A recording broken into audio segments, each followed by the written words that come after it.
Hey guys, I think we might be live, or I might be talking to myself. Give me 1 second. Let's see if this loads, and then we can get started. I'm even already recording, which is impressive for me because I usually have to wait till one of you guys reminds me, but I'm recording this time. Let's see. Nothing yet. Oh wait, maybe I should push the play button. There we go. Okay, is there audio? Hey guys. Yep, and let's mute myself because I don't want to listen to myself twice. Once is bad enough. Okay. Whoops. Let me get the window set up. 1 second. There we go. And we're good. Okay. Let me scoot this over. So the pastels that I'm using today, these are the Pan Pastels. These ones were, just for transparency, Pan Pastels did send these to me, which good thing they did because I probably wouldn't have bought them on my own. You guys know, or if you've been around, you know, you guys have been asking me for a long time to try these, knowing that I don't like regular pastels because they feel, oh, that's a cardinal's chirp. There's a cardinal out on my balcony. I love them. Anyway, sorry. So easily distracted. It was shiny. But they did provide me with these pastels. So, and with the soft tools that I'm using. I bought the sanded paper. I'm working on, I should have written this in the description. This is Fisher 400 sanded paper. This one is the one that I buy it mounted. I don't know if you can see that, but it's mounted. So it's on a nice cardboard. I don't have to tape it to anything. It stays nice and flat. And yeah. And let me make sure I didn't just screw up because I keep getting this. I did this a minute ago. I put it up. Nope, we're centered. We're okay. Pull that chat back up.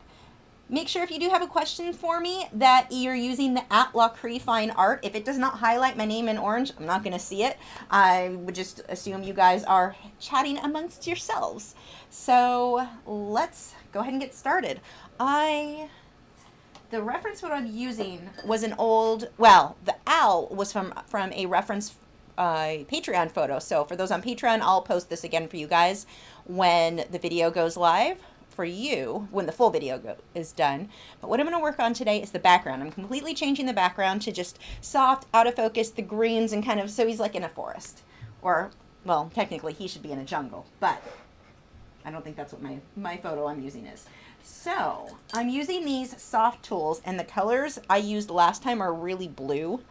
Actually, let's see. I can just clean them off by wiping it on the paper towel on my easel. Now I do this for when I'm working in words are hard.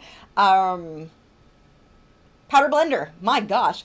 Anytime I'm working on sanded paper with powder blender with colored pencil, it leaves a bit of powder below. So I like to put a little bit of a paper towel below or underneath it, so that makes cleaning up my easel later way easier. I want to buy a new easel, by the way. Ayana, this is Pan Pastels. They are a soft pastel. Let's see. Phyllis said, I was watching Safari Live this morning and one of the guides called a giraffe a zebra, so don't feel bad. He's a professional South African guide. That is awesome. I wonder what it is in our brains, because I'm not the only one who does that. Like, what is in our brains that makes us mix that up? That is hilarious. So thank you, Rachel. Okay, that is so funny to hear, though. Let's see. This may be a little too dirty, but I'm going to be making mud anyway with some of the greens. So I'm going to mix some of my green and some of my brown together. So I've got both colors on here, and I'm just going to start going in here and layering this down. One of the things I love with the Pan Pastels, it is so pigmented, like super opaque. I really like that with these. So whenever you're doing something that's blurry and out of focus, the big thing is that you don't want a lot of detail. Super easy to do, like Pan Pastels and airbrushing, I would say, or even charcoals. They're probably the easiest, or any pastels really. They are the easiest things to get blurry backgrounds on. Actually oil painting too, but oil painting, you've got the dry time and then the brush strokes and all that. So airbrushing, pastels, easiest way to get an out of focus background. So if that's a look you like, you may want to look into those two mediums. Gloria wants to know if these are really chalky. Not like the pastels, like normal pastels. Like when I've gotten these on my hands, first they're not nearly as messy, but when I've gotten them on my hands, they don't feel gross. Like I get really, it makes me cringe, goosebumps. Like I have to wash my hands constantly if I use regular pastels. I had to use some for a Smart Art box a few months ago. I had a hard time with that because it like I can feel it in my bones and it just makes me, I hate the feel. These don't do that to me. A lot of you guys had been telling me that for so long and I didn't believe you. You were right. I was wrong. So yeah, that is, they're definitely not as, they are, I mean, they're chalky to an extent, but not nearly like the regular, like pastel pencils or other soft pastels. Sarah, you may be right. It may be that they're both hooved animals, but I mean, so are a lot of other animals in the area. I don't mix up gazelles with giraffes. I don't know. It's just something about zebras and giraffes. I'm going to screw up those names every time.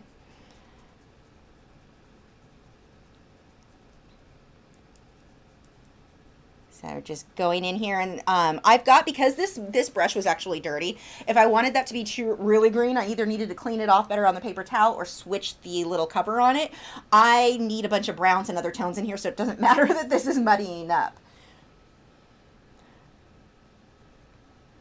But I'm going to put this on kind of light. I'm not going to layer this too heavy just yet because I want to get a few more layers on top of it as I refine the look that I'm going for a bit more as I work through this.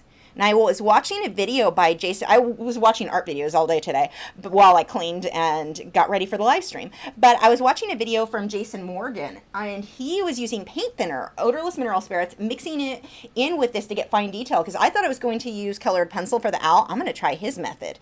And if you're not already subscribed to Jason Morgan, if you like pastels, make sure to check him out. He does pastels, primarily at pastels and oil painting. He does charcoals and some other stuff too, but those are his main two mediums. He's got some good info. He's been doing the pastels way longer than me. This is only my second time with the Pan Pastels. Don said to try latex gloves when using pastels. I hate gloves on my hands. When I do wear gloves, I have to get them off as soon as possible. I hate the feel. I'm a freak. I know. I'm aware. Tamara says stripes are hard. Yes, they are. Okay, let's scroll back down. Rachel says she's done 3 projects with these and addicted. Yeah, I've been excited all day to get started with this. Locke said, I'm using the Derwent Lightfast on sanded paper, and I'm finding there is less fallout with the polys. Can't wait to see what you do with the Lightfast and Powder Blender. You know what? I'm not going to. I don't like... They're not going to be my first choice for Powder Blender. I tried it. The reason that there's not so much fallout is that there's more wax content and it's sticking to the paper more, so it doesn't blend out quite as well as polychromos do. So for me, with the Lightfast pencils, being that they're oil-based, they should work great with Powder Blender, but I found that they were I did just a quick test. I didn't try a full project, but I did a quick test, and I just found that they were a bit too waxy. They stuck to the paper. Like, you could see the grit, the little spots of the pencil where it really stuck. It didn't not want to blend out as well. I tried a side-by-side comparison, and I'll have to do a video of that, but I tried a side-by-side comparison with that and the polychromos. I didn't like it. That doesn't mean I don't love the Lightfast. It's just that for that product, I would save those for my final details if I wanted to use them, not for the portions I'm going to blend, because those pencils definitely have a much higher wax content. Even though they're listed as oil-based, they feel pretty much the same as Pro Color, not the Pro Color. Yeah, the Pro Color did to me. As far as waxy content, they're about like those. But I didn't like the results that I saw as much as I do with polychromos for those. So that's not one I'm going to likely do. I did a quick test, like last night actually. Gosh, time goes by. It feels like it was last week. It was last night. I did a quick test as I was uploading that video because I forgot to include or test the review. Those aren't going to be that won't be my first choice for Powder Blender, that's for sure. I love the Lightfast pencils, just not with that product. I didn't like the results I got. It scrolled too far. I just saw the name. Gloria said, can you use a fixative to set layers? Yes, you can. A lot of people use fixatives with Pan Pastels, and you have to watch anytime you're using pastels, because when you do spray the fixative, it will usually darken up a lot of the color. So you'll usually have to go back, like if you had white highlights, have to add, I know at least with regular pastels and chalks, that was my experience. You always had to go back and add final highlights to touch up after spraying. But I do recommend, and there are people who don't like to use any sprays because of that. I recommend it. I've talked to framers in the past, and they'll tell you, even if you spray anything with pastels on the mat, once they're matted, because you'll frame them behind glass, you'll always see over the years a little bit of fallout that falls out onto the mat. It doesn't really affect the artwork. It's not anything noticeable there, but there is that dust fallout, even when sprayed. So I definitely recommend, these feel to me like they grip better to the paper than pastel, like regular, like chalk or charcoal charcoals, harder pastels did. But I still think I'm going to find out which way that I want to spray this and just work that into my design, knowing that when I spray it, it may get a little bit darker. You want to make sure whenever you spray something, keep it far at a distance. Don't get right up on your artwork. You're going to damage things. You want to be, you know, back here, very, very light falling on there. But even then, you're going to have some adjustments to the color. So always, always test on another piece of paper using the same whatever products you were planning to use, the same type of paper, same pencils, or in this case pastels, and see what's going to happen so you can account for that when you're making the artwork. Kristen said, can pastels be used on canvas with acrylic on top? How do you avoid getting the color on your hands while painting? I'm just being clean. I'm sure I'll get some on my hands.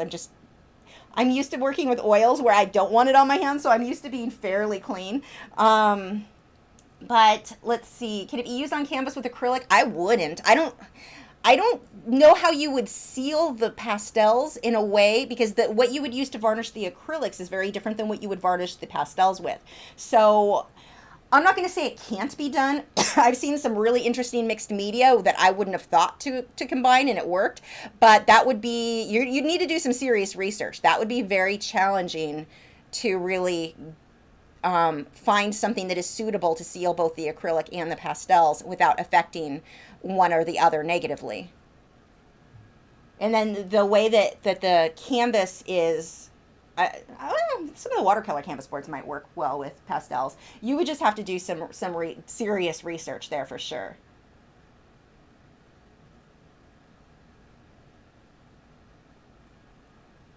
Sayanti said, your results on this piece will be my determining factor as to whether or not to invest in Pan Pastels. No pressure. Oh my gosh.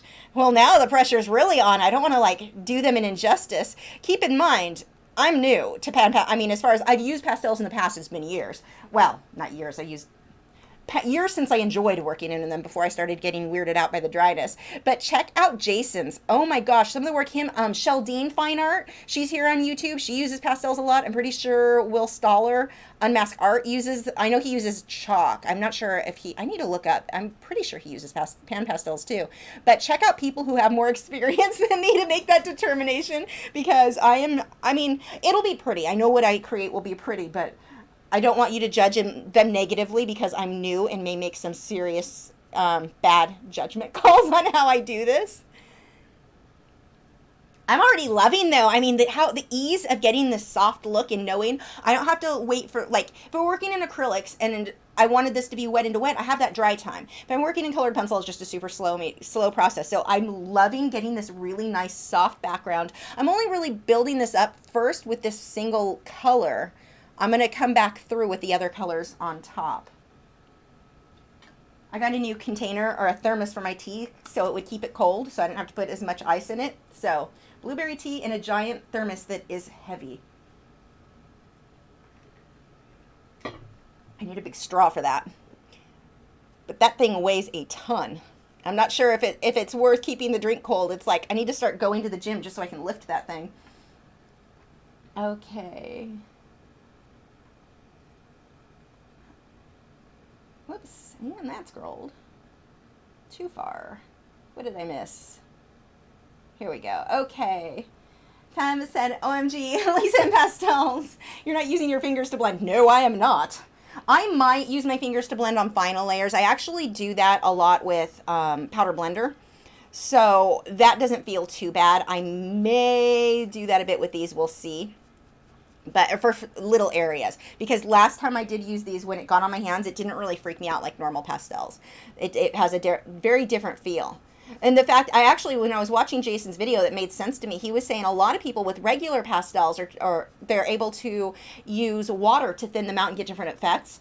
And it doesn't really work with these. With these, you want to use an odorless mineral spirit. So that makes sense. It's almost like they're an oilier feel, which is probably why they don't freak me out like regular pastels.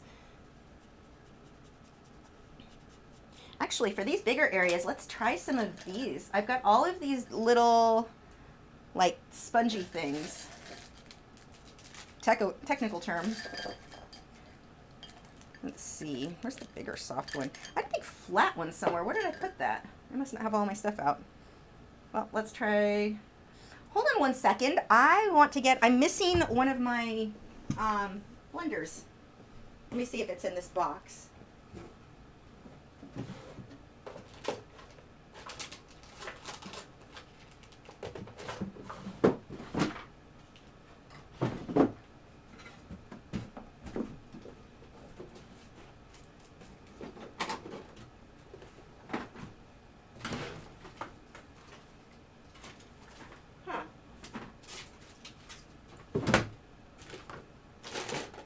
Okay, there's only so many places I could have put that thing. Where is it?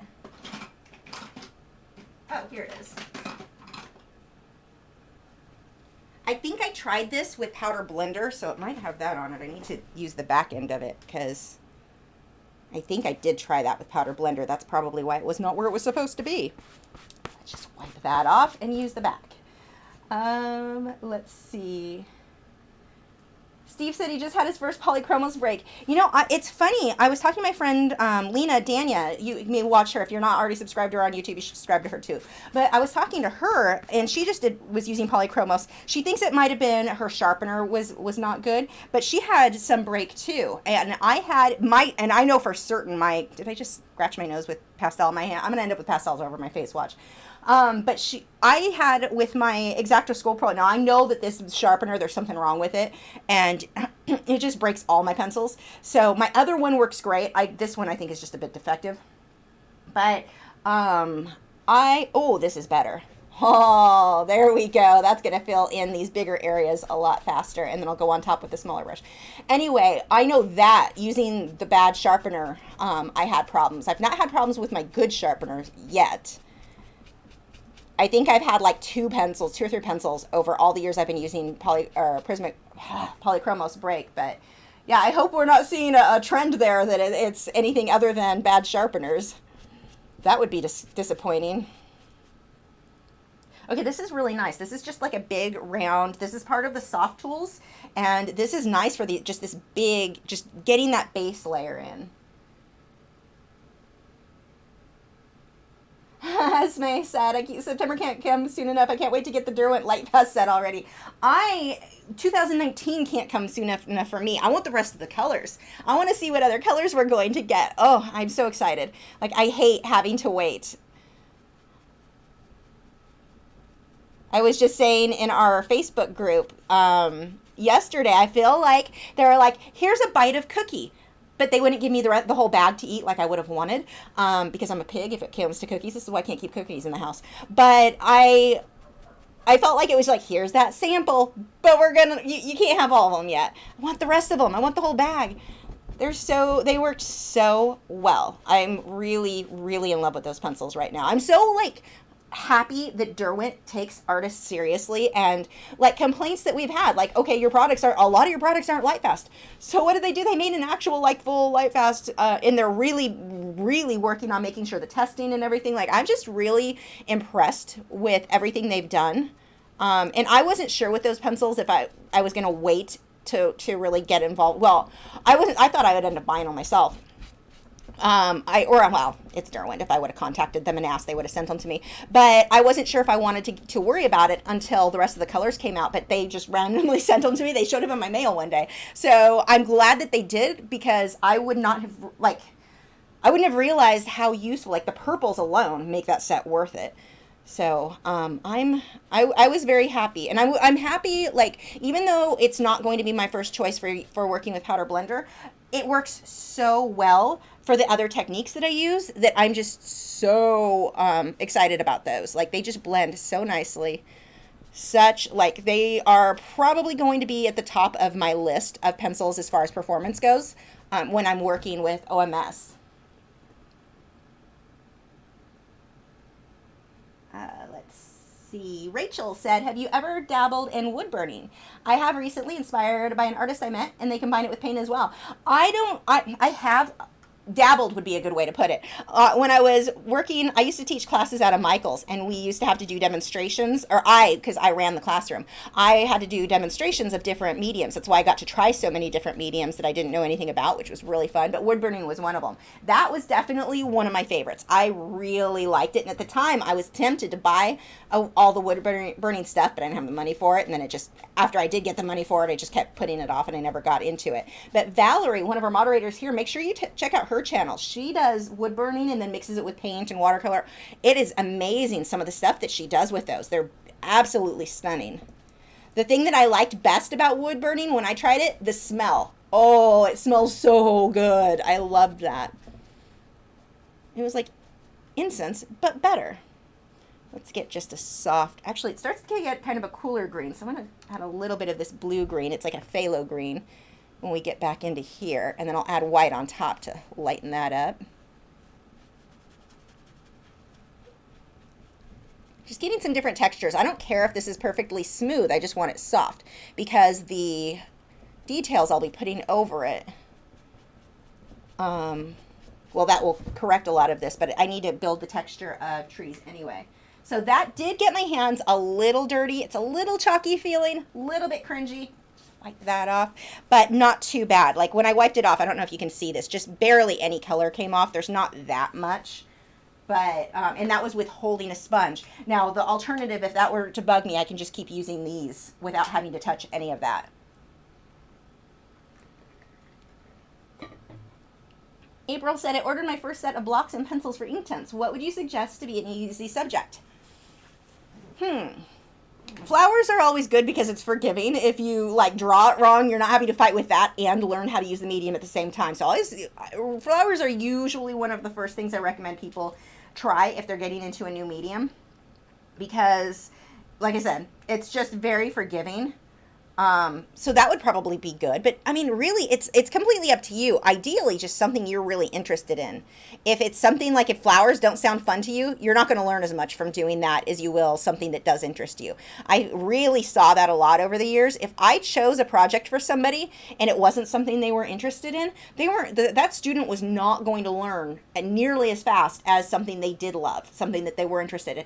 Now, the exception to that is I always told people, just do not jump straight into portraits. You definitely want to hold off on that until you get the hang of whatever medium you're working in. But besides that, the main thing is something that you're really interested in, something that you really like. So if flowers are something that interests you, that's usually what I would recommend starting with. I think that's going to teach you the most, or make it easier, I think, just because they're so forgiving. But like I said, some people, because they're just not interested in flowers, they're not interested in still life, they weren't learning from it because they just wanted to get it over with so they could do something they did like. So I think that's more important. And I think one of the big things too is don't put too much pressure on yourself. If you're starting with a new medium, give yourself permission to make the ugliest painting in the world. Absolutely fail. It doesn't have to be good when you first start. Get a feel for the medium. Just get used to like how it blends. What happens when you mix this? What happens if you let it dry first and then go over it? That's what you want to do. Just kind of play and experiment for those at least the first piece, but maybe the first several pieces. Don't put so much pressure on yourself that it has to be perfect, because what happens a lot, people, like, let's say you're really good with colored pencil, then you try Inktense. If the Inktense doesn't come out as good as the colored pencil, you may think, I'm just not good at this, I'm gonna go back to my colored pencil. No, you've got to give the Inktense a good try, or whatever second medium you're looking into. Give yourself time to it's gonna take a few paintings to get the hang of whatever new medium you're working in.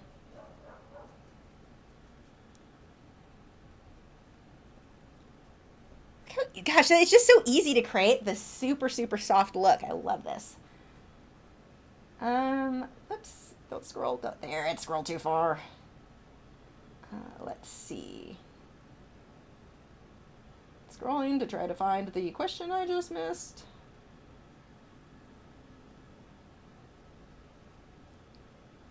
Oh my gosh, there we go. Sayante Fine Art says, Jason's work is amazing, but that will be too much of a reach for me, so I'm still baking on you. No pressure. I still feel the pressure. Famsum Draw says, what paper are you using today? This is the Fisher 400 sanded paper. I got it from proartpanels.com. I'm not associated or affiliated with them in any way. Barbara said, hello, Lisa. Greetings, everyone. Hi, Barbara. Steve said, do you think the Derwent Lightfast will replace the polychromos for you? Absolutely not. To me, it's not a replacement. It's an addition to.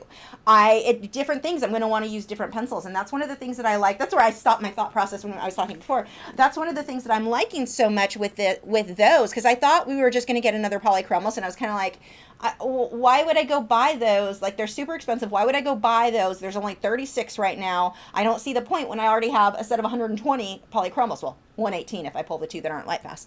But no, these perform very different. They have a much, much higher wax content, at least in practice. I don't know the science behind how much is in each, but I know in practice there's definitely more wax in these, which makes sense on why they didn't work so great with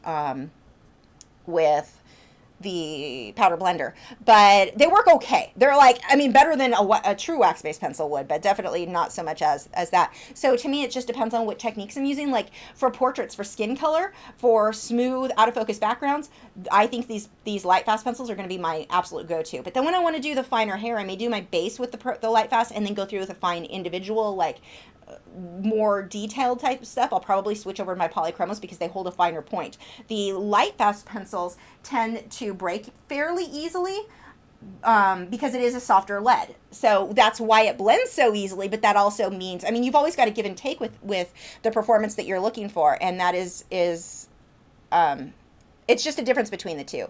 But like I said, it's a good thing because now I just have two different pencils that work differently, and depending on what needs I want, that's going to tell me which one I want to grab for. But no, it's not a replacement, just an addition to.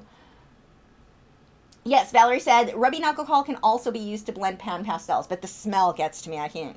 Me and isopropyl alcohol, not buddies at all. Fem said, one of those triangular makeup sponges would be great for the larger areas of the background. Yeah, you could use that. I've actually got some that are pretty similar that are kind of like that. Yeah, you've got lots of stuff that'll work. Let's see. Do I like icy mango smoothies? I don't know. I've not had an icy mango smoothie. I don't eat sugar. Well, I eat sugar out of straight fruit, but if it has added sugar, then that I don't eat. So I can't try that. But if it's just like mango and ice, and that I could do. I love mangoes. Are Pan Pastels available open stock? Sort of. I think they might come in small sets. No, I bet you can buy individual. I don't know. I'm just going to say I don't know because I'm just making assumptions right now. I would check like dickblick.com or jerrysartorama.com. You'll be able to find them there. Typical Artist said, do you look at the group Facebook page? I posted a painting and would love your opinion on it. I do, but I don't usually give opinions because I just for the critiques. I would spend all day giving opinions if I did as people asked with that, and not get any videos done ever. So as a general rule, I normally don't comment on like opinions on stuff like that. But that's what we've got. All of the other amazing artists in the group who I'm sure will be happy to help you out. Valerie said, you're using Fisher 400. Yes, on board. Correct. April said, I just ordered my Inktense blocks with... Oh, we already got that one. Are the Pan Pastels Lightfast? I think so. I think I looked that up, and I'm going to have to double check that before. Like, when this actual whole video goes live, I will definitely be finding that out for sure. Because I think they are. But I'm making assumptions. So I need to find that out first. Fabson said, I have issues with Inktense where I layer the color, then the look becomes sort of washed out. What are the solutions to avoid this issue? More layers on top. That's normal. One of the reasons that they're looking kind of washed out is that they dry very matte. They dry flat, which means they're going to photograph beautifully, but they dry flat. You just, in order to get the color to be very rich, you're going to layer and layer and layer until you get it where you want, and then you can put kind of a gloss spray varnish on top if you want to pull that gloss back out. But yeah, no, they dry flat, so that's normal. But usually when that happens, if it's like really flat, well, it's going to be flat no matter what, but if it seems kind of very dull, like really dull still, layer, and then more layers, and more layers until you get that color saturation where you want.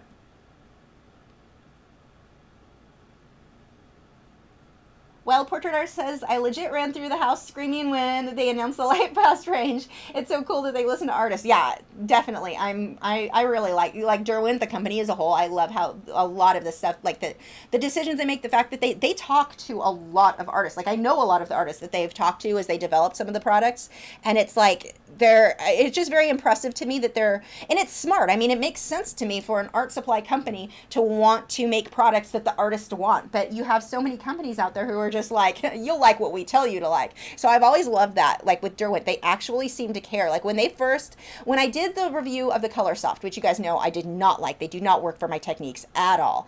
But when I did that review, when I saw that I had an email from Derwent in my email box, I was like, they're going to ask me to take that video down. They didn't. They didn't at all. They're like, oh, it's not for you. Would you like to try these products? You said you were interested in Inktense. Let's send you some of those and see if you like those better. And it was like, I mean, the fact that they weren't just like you. That's the other thing I like. I like making videos with their products because I can give an honest opinion. The things I like, the things I dislike. They don't ask me to take that down. They don't ask me to make only positive comments. I get to share positive, negative, and I would do that anyway because that's just what I do. I'm not going to lie about stuff. But I like that they encourage that. They want us to be honest and share our honest opinions. So just a really, like, I have a lot of respect for that company as a whole.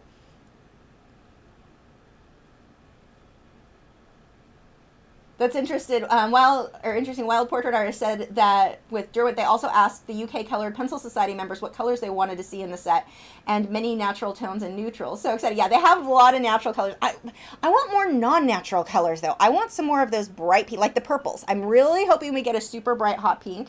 That ends up being in the final set, because that's always been a color. Bright hot pink and purple are like, when I do flowers, I can't get it quite bright enough. I can get close, and I mean, it is more important to get your contrast. Your values are more important than the exact color. But I've always wanted like this. I can never get my bright pinks quite what I want them to. I have to settle for a little bit more dull, but just hype up my keep my values right. So I'm really hoping to get some of those brighter colors too, in addition to the neutral. I mean, the neutral I'll probably use more, but I still want some of those bright colors too. But yeah, like the fact that they asked them, that's a big deal to me. Let's see. Ellen said, do you plan to do the owl in oils on this piece? Is that pastel matte? If so, oils. Wait, did I read that? Oils. No? I would definitely not use oils. You mean like oil paint? I would not use that on this paper. It's Fisher 400. I'm going to do the whole thing with Pan Pastels as my goal, and then mix out for finer details brushwork with Gamsol and the Pan Pastels. If that doesn't, like if I need to clean stuff up, I may go on top with colored pencil for final details. We'll see. Depends on how it looks as I'm working through. Oh, I just skipped through a bunch of comments. Hold on. Let's see. No, Valerie, you're not supposed to see me mixing. That's just a static photo of what colors I have available. I'm not doing much mixing. I'm just like scooping out of different colors and then going straight on. There's not a whole lot of at this point with that going on. Let's see. Steve said, I just binge watched some of your colored pencil videos, and then I ordered all the drawing pencils and luminance pencils. I'm broke. Oh yeah, that definitely adds up, but you won't regret it. You're gonna have some serious fun. Mixed Media Art wants to know if the Pan Pastels layer well without a workable fixative. They're layering okay. I will hit a point where if I get too much product on the paper, it'll start to just kind of knock the product off instead of adding additional layers. So that will happen. But with the sanded paper, having as much tooth as it does, I'm going to be able to get a fair amount of layers before that ends up being a big issue.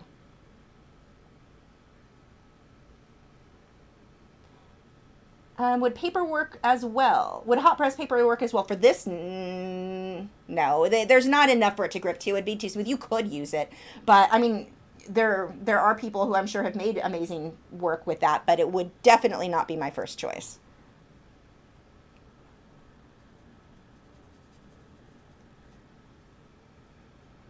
Oh, good. Esme said that the pans do come open stock.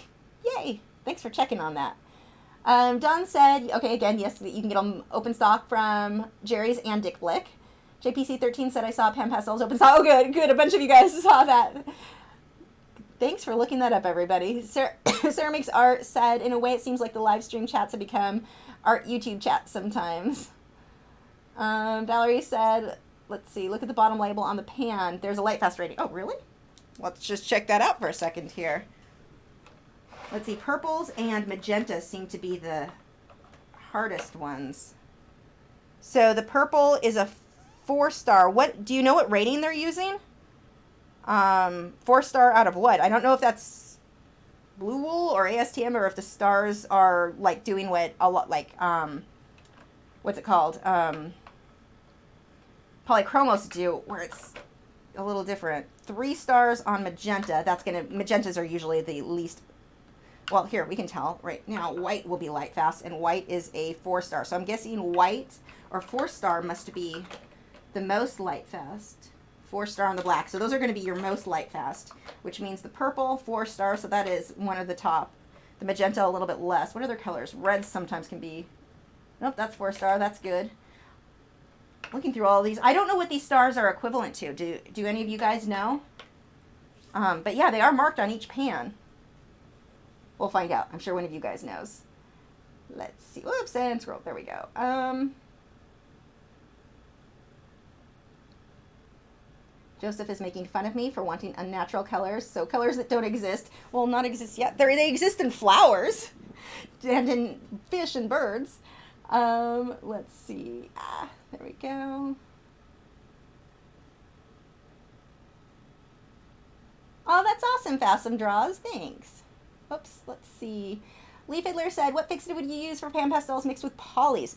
Now, see, that's what I don't know, and that I need to look into, because that's going to be different. I don't know, honestly, because you've got to find something that's going to work with both. And I'm not sure just yet. I'm going to have to do some research to find that out. Esme said she's used both Krylon and Grumbacher fixatives and they work. Okay, that's good to know. Grumbacher would be the one I would probably lean towards. I have Krylon here right now, so I'll probably end up using it just because I have it, but I'll buy the Did I ever buy the Grumbacher? I don't even remember if I bought that. I have a basket up there of fixatives and sprays that I don't even remember what all I have. So, good. Let's see. Okay, yeah. Kitsy said it's out of 4 stars, which it looks like. Valerie said that 4 stars is extremely permanent. Do you know, though, what that translates into? I'm going to need to look up that. I guess I can do it myself before I make the video, because I need to know what, like, is that ASTM? Okay, ASTM. So that should be, what is ASTM? Isn't that a 5-star rating? I think ASTM uses 5. God, I can't remember off the top of my head. I have charts for all of this so that I give you guys proper information. Right now, talking out, like I'm just talking out of my ear. Is that a proper way? Other ways of talking out of are inappropriate for a live stream. Talking out of not my mouth right now. I'm just making crap up. I need to look that up so that I don't give you guys misinformation for sure. But I don't remember what those numbers are. Okay, back to work. What color do I want here? This just gets into really dark areas as I start moving through here. So what I'm going to finish with tonight is just going to look like a hot mess. This isn't going to look good. And really, whenever I do out of focus backgrounds, I never think they look very good until I start painting in my subject anyway, where you see the super sharp in detail up against the out of focus. Otherwise, when it's just the out of focus, even whether I'm airbrushing, no matter what medium I'm working in, I hate it. I always think it looks terrible. Let's get a tree trunk going down there. We'll have another one right around maybe here. Another one here, just kind of getting a hint of where those will go. Maybe a little there. Yeah, that'll work. Let's see. Wild Portrait Artist says, Jason Morgan used Spectrafix fixative with Pan Pastels and it doesn't cause a color shift, apparently. That's interesting. I wonder how that would work then with Polychromos in addition, or other colored pencils, if we were doing mixed media. Fairy Girl, no, I am not a vegan. I don't eat most, I don't eat sugar. I avoid most carbs, like potatoes, corn, grains, that sort of thing. Rice, which is grain. I don't need a lot of that stuff because it makes my fibromyalgia feel very angry. So my diet is basically based around how can I not have to take painkillers or medication for fibromyalgia, and that's why my diet's pretty weird. Plus I have celiac disease, so I already can't eat wheat, rye, barley, or oats. So I was already limited from that. But then the more, like, since I pulled the sugar out of my diet a few weeks ago, even that with a fibro is even better than it already was. So that definitely was making a difference. So that's pretty encouraging. Hopefully I can stick to it. Cutting sugar has been the hardest thing I think I've cut yet. Let's see. As May said, I think the brush and pencil texture fixative should work on pans and polys too. The texture works for both. I know it can work as far as in theory, but it's probably because of the way that drops. If you see me use that, you see the texture fixative, the droplets will come out. When I'm going on top with pencils, it works out, so it doesn't matter. But on Pan Pastels, I don't think that's going to be a good fit. I know Jason didn't like it for this product because it's not made for this product. I mean, it could work. I don't think it's going to ruin it as far as, like, it's not archival. It's just an issue if you get those drops. Oh, thanks, Undecided Mike H. You are awesome, sir. Let's see. There we go. Katrina said, is Pan Pastel becoming the new thing for art? I'm seeing a lot of YouTubers use Pan Pastels. I honestly wonder if just Pan Pastel, the company, is reaching out to YouTubers so that we show people what their product does. I know they reached out to me. I probably wouldn't have tried it otherwise. So that is not...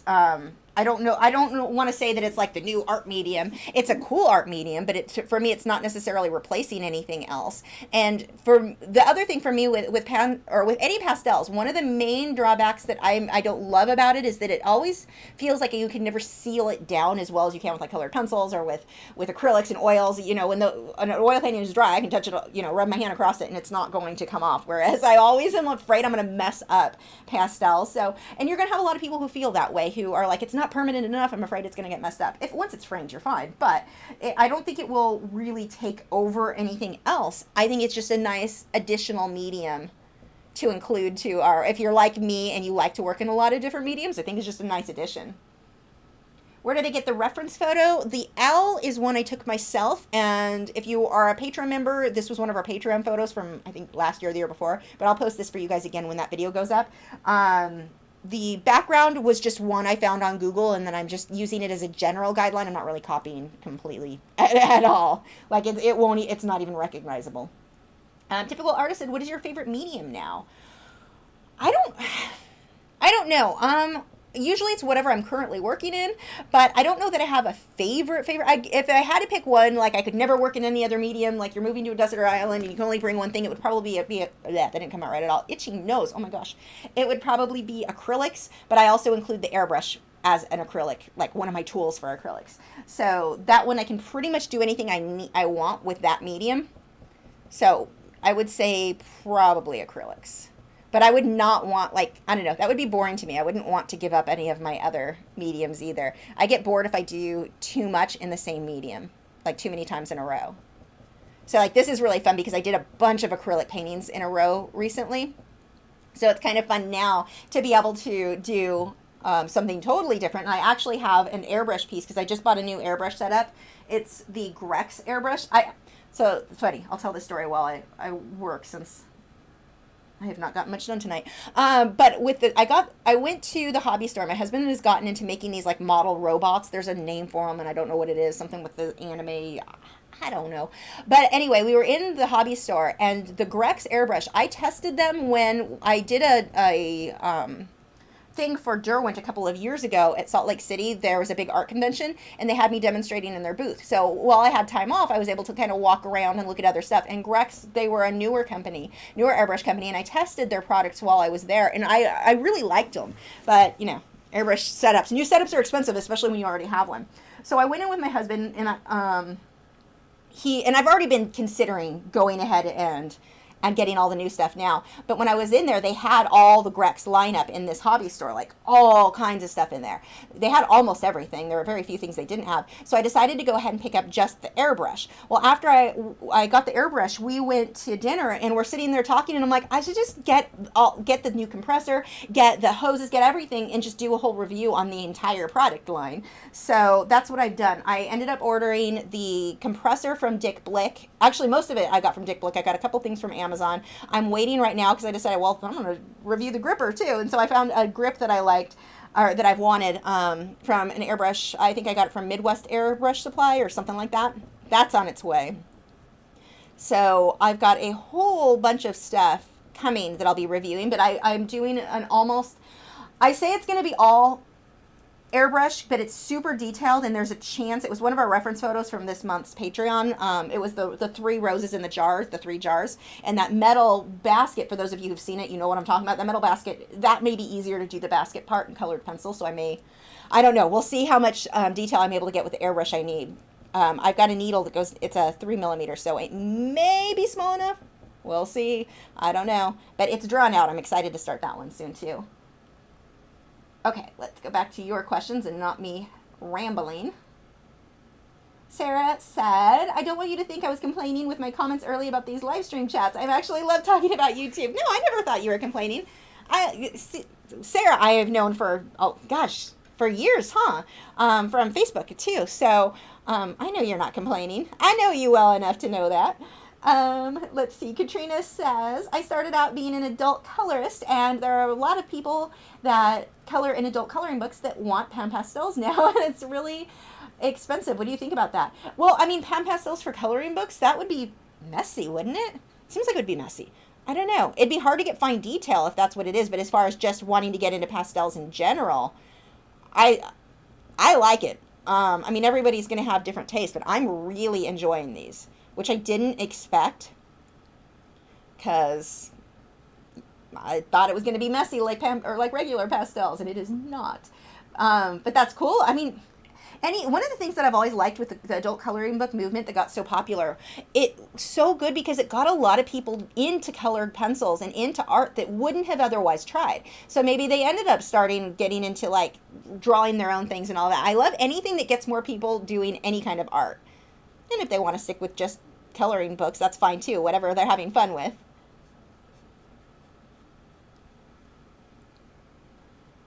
Adit said, any suggestions on transferring an image onto sanded paper, graphite pencil, how to make crisp image or crisp with details? Well, as you can see, I don't have a ton of details here. This was actually drawn out with a 6H pencil, and look how dark that is. Whenever you're working on sanded paper, it picks up, because it's rough, that graphite or whatever you're drawing it with is going to be super dark. You can use tracing and transfer paper. That will definitely work, but it will be dark. Those lines will be dark, so, be aware of that. For me, if I don't want to freehand it on there, which I never will, because you can't really erase it easily. You end up with smudges everywhere. If I want to freehand it, I'm going to draw it on something else and then project it. I use a projector to get the image on. This one, I just used my photo. I didn't feel like drawing it out. It was late last night. I just needed to get it done. So I just used a projector and projected it onto the canvas, or the sanded paper. For me, that's the easiest way, but you could use tracing and transfer paper as well. And if you watch my video, if you don't know how that works, I have a video. If you look up the intro to acrylic painting, I did a fish, and that one I show you how to use tracing and transfer paper. I'm working on a canvas, but it would be the same here. Tabs and Draws says, is it possible to put a type of paper as a sort of hand resting platform, thus prevent smudges, like when using colored pencils? Yeah, you definitely could, like glassine, you could do that. And if I get to where I need to rest my hand, I may do that. Actually, on this one, I'll probably just use a mall stick if I need to rest my hand on something. But yeah, you don't want to rest your hand for sure. But yeah, you definitely, glassine would be my recommendation, because a regular paper is rough enough. It may cause the pastel to kind of come off and stick to it as you added pressure, so it may lift some of that, where the glassine, that shouldn't be a problem. Let's see. Steve Anthony said, when I bought my 120 polychroma set, all of them were perfectly fine except the ivory and cream. All the lead broke and I couldn't use them at all. In that case, I would contact if you ever, in not just polychromos, like any company, if you are finding that all, like something like that, that's a defective pencil. Something went wrong somewhere along the line that is not normal. It's definitely not normal for those colors either. I use those colors all the time. Contact them and they can replace it. I mean, it happens. Sometimes things go wrong. It's not something that like, they're a horrible company now, but contact them and have them replace those pencils for you, because those are too expensive to be dealing with defective stuff. Like I bought a pad, a 16 by 20 inch pad of Arches hot press watercolor paper in the block. That was like $60 for that paper. It was an arm and a leg, and I'd been putting off buying it for so long because it's so expensive. It's like, oh, that's a painful amount of money there for a pad of paper. And it came from Dick Blick, and so this wasn't Arch's fault, but this was Dick Blick's fault. When whoever packed the box did an absolutely terrible job, and I'm surprised that my pencils weren't broken actually. But I contacted them. It came today, like within days, my replacement has arrived, and I can keep the damaged one. I mean, the paper, the corner was damaged, and you don't want to, like, at first it was like, well, now I have paper with a corner, I just am going to have to cut the corner off. And I'm like, wait a minute, no, it's $60 paper. I'm not eating the cost of that and just dealing with damaged $60 paper. So I contacted Blick, and Blick, by the way, has the best customer service. I absolutely love them. I've only had to call them a couple times, and the first time was because I made a mistake and forgot to include something in my order. They are so wonderful. So I want to soften this out, so I'm just going to use a clean little, yep, that works out pretty good just for smudging some of this a bit. I'm getting too much of the same brush stroke in there where I just want to soften it out. But no, most companies, if it's a good company and you have something go wrong, contact them and they should replace that. And definitely in the case of those broken pencils, and none of the other ones are doing it, that tells me that it's not your sharpener, it's something's going on with the pencil. If the whole thing is broken, make them replace that. They will. And I know Faber-Castell is actually a really good company too, a really reputable company, so you shouldn't have any problem getting them to replace that for you. Undecided Mike H says, I think I may have found my direction in what I would like to do. I became good at drawing portraits, but I have an interest in comics, so I may look into it. That's cool. My husband is a huge comic book fan, but he draws comics. It's a very stylized look, and it's so impressive. So he always shows me the covers of whatever he recently bought. But that's an impressive art. That's really cool. I wish that he had followed through. Whoa, knocked my paper down. I wish he had followed through with becoming an artist to do that, because he's so good, but he doesn't have the self-discipline to work at home. Like, I don't think we wouldn't be paying bills from his income, that's for sure, if he became an artist. So I guess maybe it's a good thing he didn't follow through with that. But he's so good. I really wish that he would have stuck with that, because it's such an like, I love that style. And he's really good with anatomy. Make sure you study anatomy if you're going into that. He will come in, like, if I'm having a hard time, I've drawn something out and I'm like, I don't know what's wrong with this. Like, I know something's wrong, but I'm not seeing it. That fresh set of eyes, he will point out, and I've had him fix hands all the time because he's really good at perspective where, like, stuff's reaching out at you. So, no, I love that style. That's cool. Cuddle said, would you have any advice for someone who wants to get into comics illustration, or general advice for getting into certain industries? Talk to somebody who works in that industry, ideally, see if you can find that, or contact somebody from the industry, like look up the things. I don't know anyone. I don't know anyone personally who works there, so I can't give you much advice. I don't know anyone who's gone that route, but you definitely need to contact them and ask them what they need. I know with Matt, he was looking into it when we were younger, and he would have to submit a portfolio, and he just never got around to it. He would draw one panel and then be like, he'd get to the second panel and then he didn't like the first panel anymore, so he'd never submit anything. He never, like, it was always an excuse to not submit anything ever. He's never submitted anything. I don't know if he was afraid of failure or what, but they had like comic book things that you would fill out, and I don't know if that's still the same, and submit so they could see your art, and there you go. But you can also talk to, I know a lot of times at Comic-Cons and stuff, they'll have artists, the comic artists there, that they may be able to give you a little bit of advice of who to reach out to. I honestly just don't know. Learn anatomy, though. That is a big thing. And you have to be fast, too. That's the other thing. You have to be able to draw very fast. So start practicing, because you need to be quick. You don't have much time if you do get into being a comic artist. You have to get out so much work in such a short period of time. practice and practice so that you get fast with it. Let's see. It is an alfab, some draws. Fairy Girl said brush and pencil, powder blender, and fixative spray on gesso board. Would this work? Nope. Not if you want the powder blender itself to work. Not at all. I actually tried. Definitely not. Let's see. Now, if you took the gesso board and sprayed gesso on top, yes. But when I tried the gesso board, like it was just how it came as a gesso board, it didn't work at all. There was no tooth. Nothing stuck to it. So I had to spray, airbrush. If you airbrush the gesso, that will give it a bit more tooth. But if that gesso board's too smooth, even with adding gesso, it may not be enough for the colored pencil to stick to in order for any of this to work. Or that to work, I should say.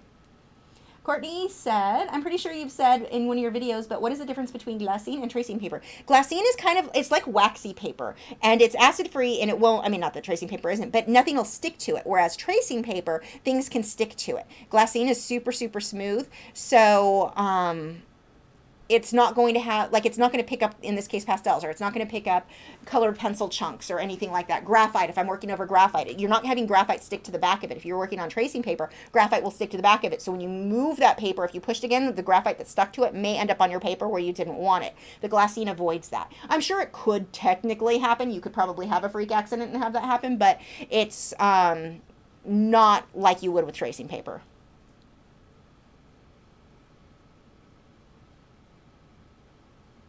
We'll skip a bunch of questions. Hold on. Scrolling back up.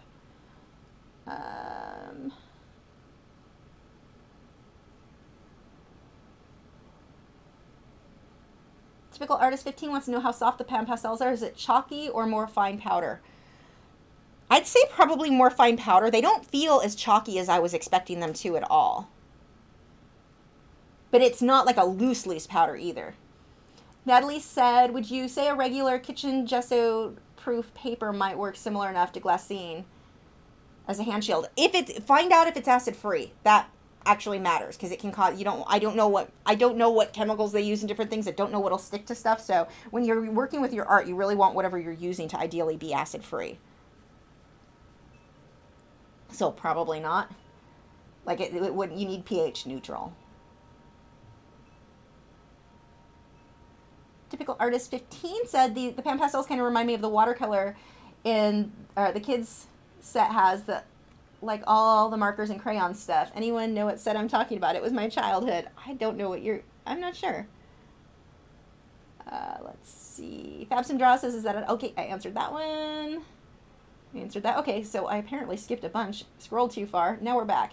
Undecided Art said, I did take a class in college where we actually made our own short comic. It was a lot of fun. I just need to work on more of my skills in writing. Well, hopefully, I mean, if you get into comics, unless you're trying to make your own comic, you're going to have there's somebody else does writing. The writer and the artist is not the same person. So you don't have to get good at writing for that.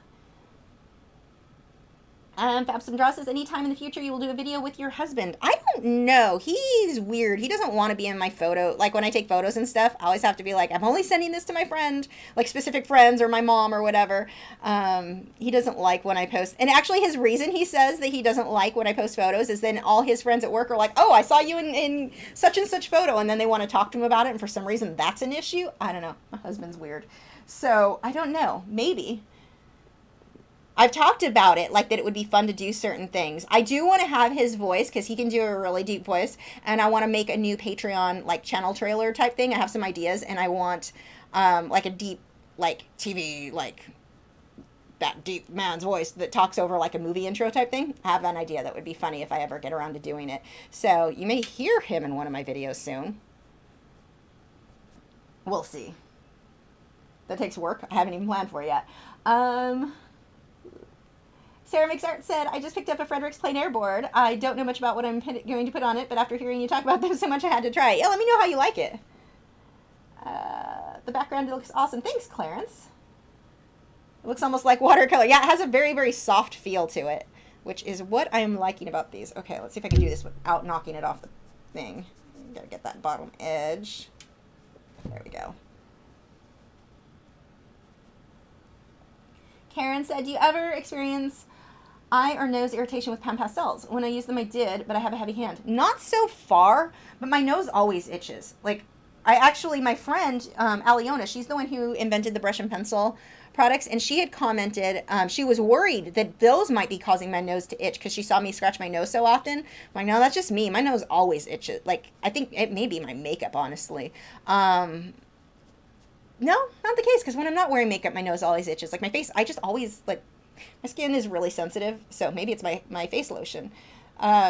Or allergies. I've got the door cracked open, so it feels it's too quiet when the door's not at least a little cracked open. But it could just be simple allergies. I'm not sure. But so far, it's not been a problem.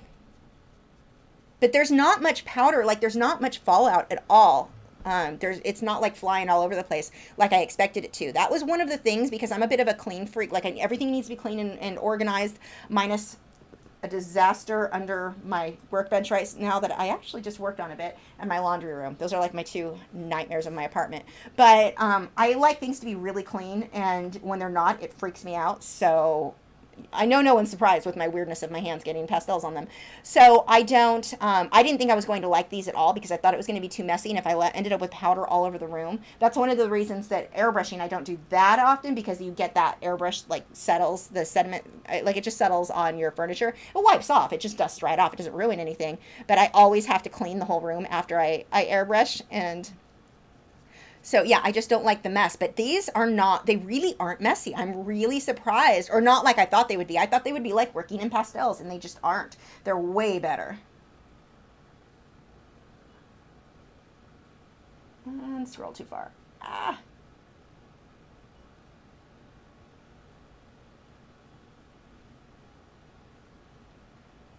Do brushes work with Pan Pastels? They can. You get different effects. Like, even this, I can soften things out with just this brush. See how it gives it this nice soft look? I'm knocking a little bit of product off. I can see that kind of floating into the air. I am knocking off more than when I use the pencils, but you can use brushes for stuff. And then using brushes for, like, applying, you can get different effects. It gets a little bit harsher. Actually, that'll probably work good for some of the feathery details I need to do. We'll just keep that brush to the side, because I'll be using that later. Well, not tonight, but when I start on the L. So yeah, you can use them. You get a little bit of a different effect in it. They do seem to make it's a little bit messier than with these soft tools. Vladimir said, ever tried General's Primo Charcoal, Kimberly pencils, any tips? Like working in light layers, also tips on how to use Vine Charcoal. I only used that once, and it was my first time experiencing it was with a Smart Art box. And it was interesting, too messy for me, so I only used it the once. I don't see myself doing that again, because they got all over my hands. We all know I'm a freak with that. So that's definitely not my preferred way to go. So I don't have a lot of tips there. General's Primo, Charcoal, Kimberly. Yeah, most of those I don't work with. Charcoal I used to a lot. I like the contrast and how fast you can get things laid out with charcoal, but they're way too messy for me, so I haven't used them in a long time. I didn't even find that I had to work in light layers when I worked with charcoal, but I didn't do it that long. It's been so long, I don't honestly remember. I don't remember. I'm going to leave it there because I don't want to give you bad advice. I apologize if that is not, well, obviously it's not helpful. Gail said, I love that you can upload images to the new Lachri group reference photos. Have you gotten a chance to check them out? I have not, actually. Joseph takes care, and the moderators take care of everything, and I just haven't gotten over there to really look through lately, and I need to. Hi, Faith. I thought you were at school today. Leon said, I am majoring in animation. Used to be a clinical psychology, but found it useless. Animation or graphic design. Those are two totally different things. I don't know. I mean, whenever it comes into something like that, you've got to look into what you find to be more interesting. What can you see yourself doing long term? Do you want to do that every day? That's kind of what you want to consider. Both industries can be a bit of a challenge to really get into, from what I understand. Graphic design was really popular in like the late 90s, early 2000s, and then it got so oversaturated that a lot of people had a hard time finding work. I don't know how that's changed, but I know it was a real problem back then where it was just so oversaturated. And then animation, I had a friend that went to school for that, and when everything got taken over by digital, work or in computer animation, that really affected, because he wanted to do traditional. And so I don't know what he ended up doing after that. I know that he basically didn't get to do what he had planned on, because it was like wrong timing to get into it. I don't know what people are doing. I don't know a lot about either one, honestly. I only remember watching friends struggle that went into either or career, and the problems that they had at the time. I don't know if any of that has changed.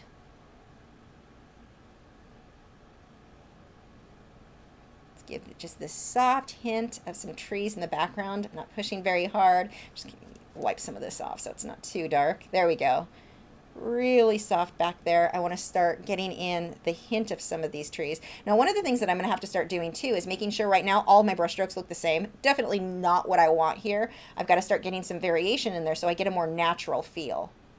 And it's definitely easy with these, with like this one brush I've done for most of this, it's easy to just keep doing the same thing over and over again. But you've got to watch, because that's going to get too uniform. So I need to start twisting and turning or switching brushes. I definitely want to start getting that variation. Now, that would work fine if I wanted something that had more of like a Van Gogh feel. Ooh, that would be fun to do a Van Gogh type piece with the brush strokes with this. But anyway, that would work fine with that, but that's not what I want here. So like this tree, it all is the same. I need to break that. And actually, not only do I need to break that up, I want to start pulling some of the cooler green colors into some of this. There we go. See, I'm just kind of changing the way I'm moving that. I need to get rid of that, how uniform this is. Let's see. It's funny that you say with clinical psychology too, Leon, because my colored pencil co-host, John Middick, he had a degree, or has, I guess technically, he still does, in psychology, and he doesn't use it either. He went into tech, IT stuff, and then now art. I'm not saying it's useless. I'm just saying how funny. It seems like artists, that I've heard of several artists who started with psychology and ended up with art. Let's see. Joseph said, in a world where color is applied to the surface, one woman defines all challenges. In Lachri, the thunder down. What? I don't even know what you're talking about right now. And just, oops, that just scrolled too far. At least I saw who the next question was from. There we go. Undecided Mike H said, thanks for the pointers and positive comments. I look forward to practice and feel the motivation to pursue my goals. Yeah, and don't give up. I mean, you're going to have setbacks, especially I think when you get into like wanting to do things with comics. You may submit your work and you may get declined, rejected. Don't give up. Go back, practice more, resubmit. And just repeat that process until you get the results that you're looking for, until you get hired to do what you want to do.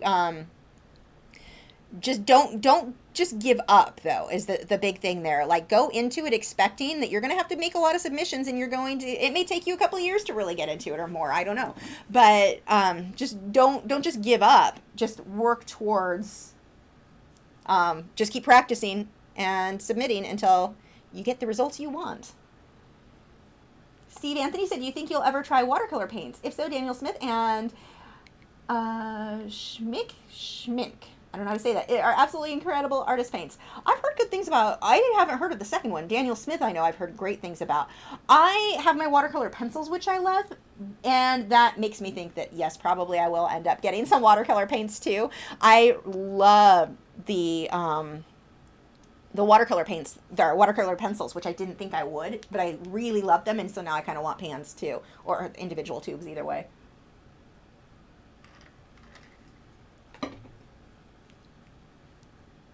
But there is a very good chance you'll end up seeing that on my channel. As May says, now we can't use pastels as Lisa's nemesis. You can use pastel pencils, just not pan pastels. I still can't do pastel pencils. I love the look of them, though. Like, I'm not bashing anyone who uses them. They create beautiful work, but oh god, the feel of that on my hands is just nope. And the mess. Fairy Girl said, you almost made me buy colored pencils, but the fact that the surfaces you draw on are so limited stops me. Wish there was something that has the style of canvas for colored pencils. I know of, like, if you look up, oh, why is her name slipping my mind right now? We interviewed her on the Colored Pencil podcast, and I cannot think, it's on the tip of my, I almost had it. It was so close. I cannot think of her name right now, and that's going to drive me crazy, but she does like rocks a lot, and she does them on canvas. I don't know how she's sealing it. I don't know what else she's doing, but is there an I in her name? Why is that going to drive me crazy? But anyway, there are artists who work on canvas, but yeah, I definitely myself prefer paper. Let's see. Let's pull some dark in here too. This is fun. This is just relaxing to build this up, and like there's no stress of I need to let this dry and now I have to use this. It's a very relaxing experience for sure. If you're looking for something that's not like you're not in a rush, you're not dealing with dry time, you're not like taking forever to fill in this background like you would with filler pencils, this may be a good fit for you.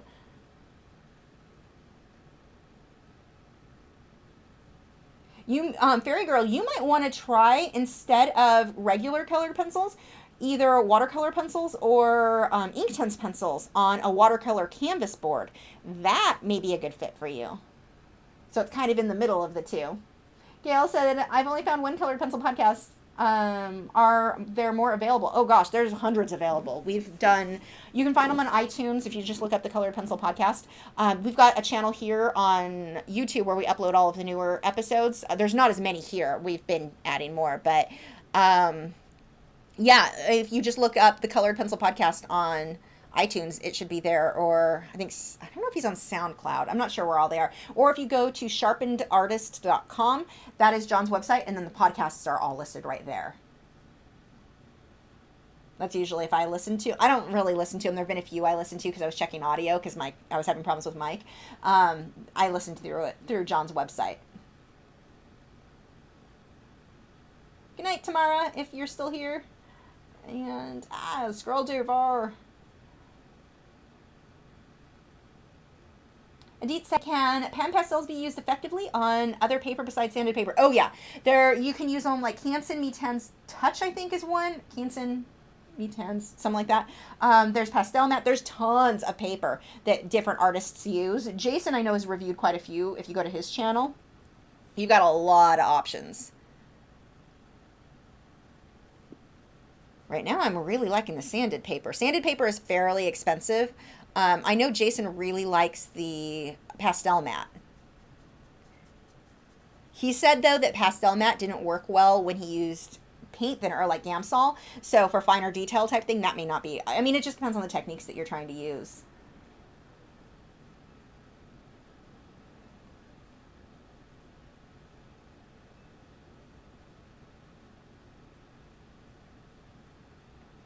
Let's see. Whoops.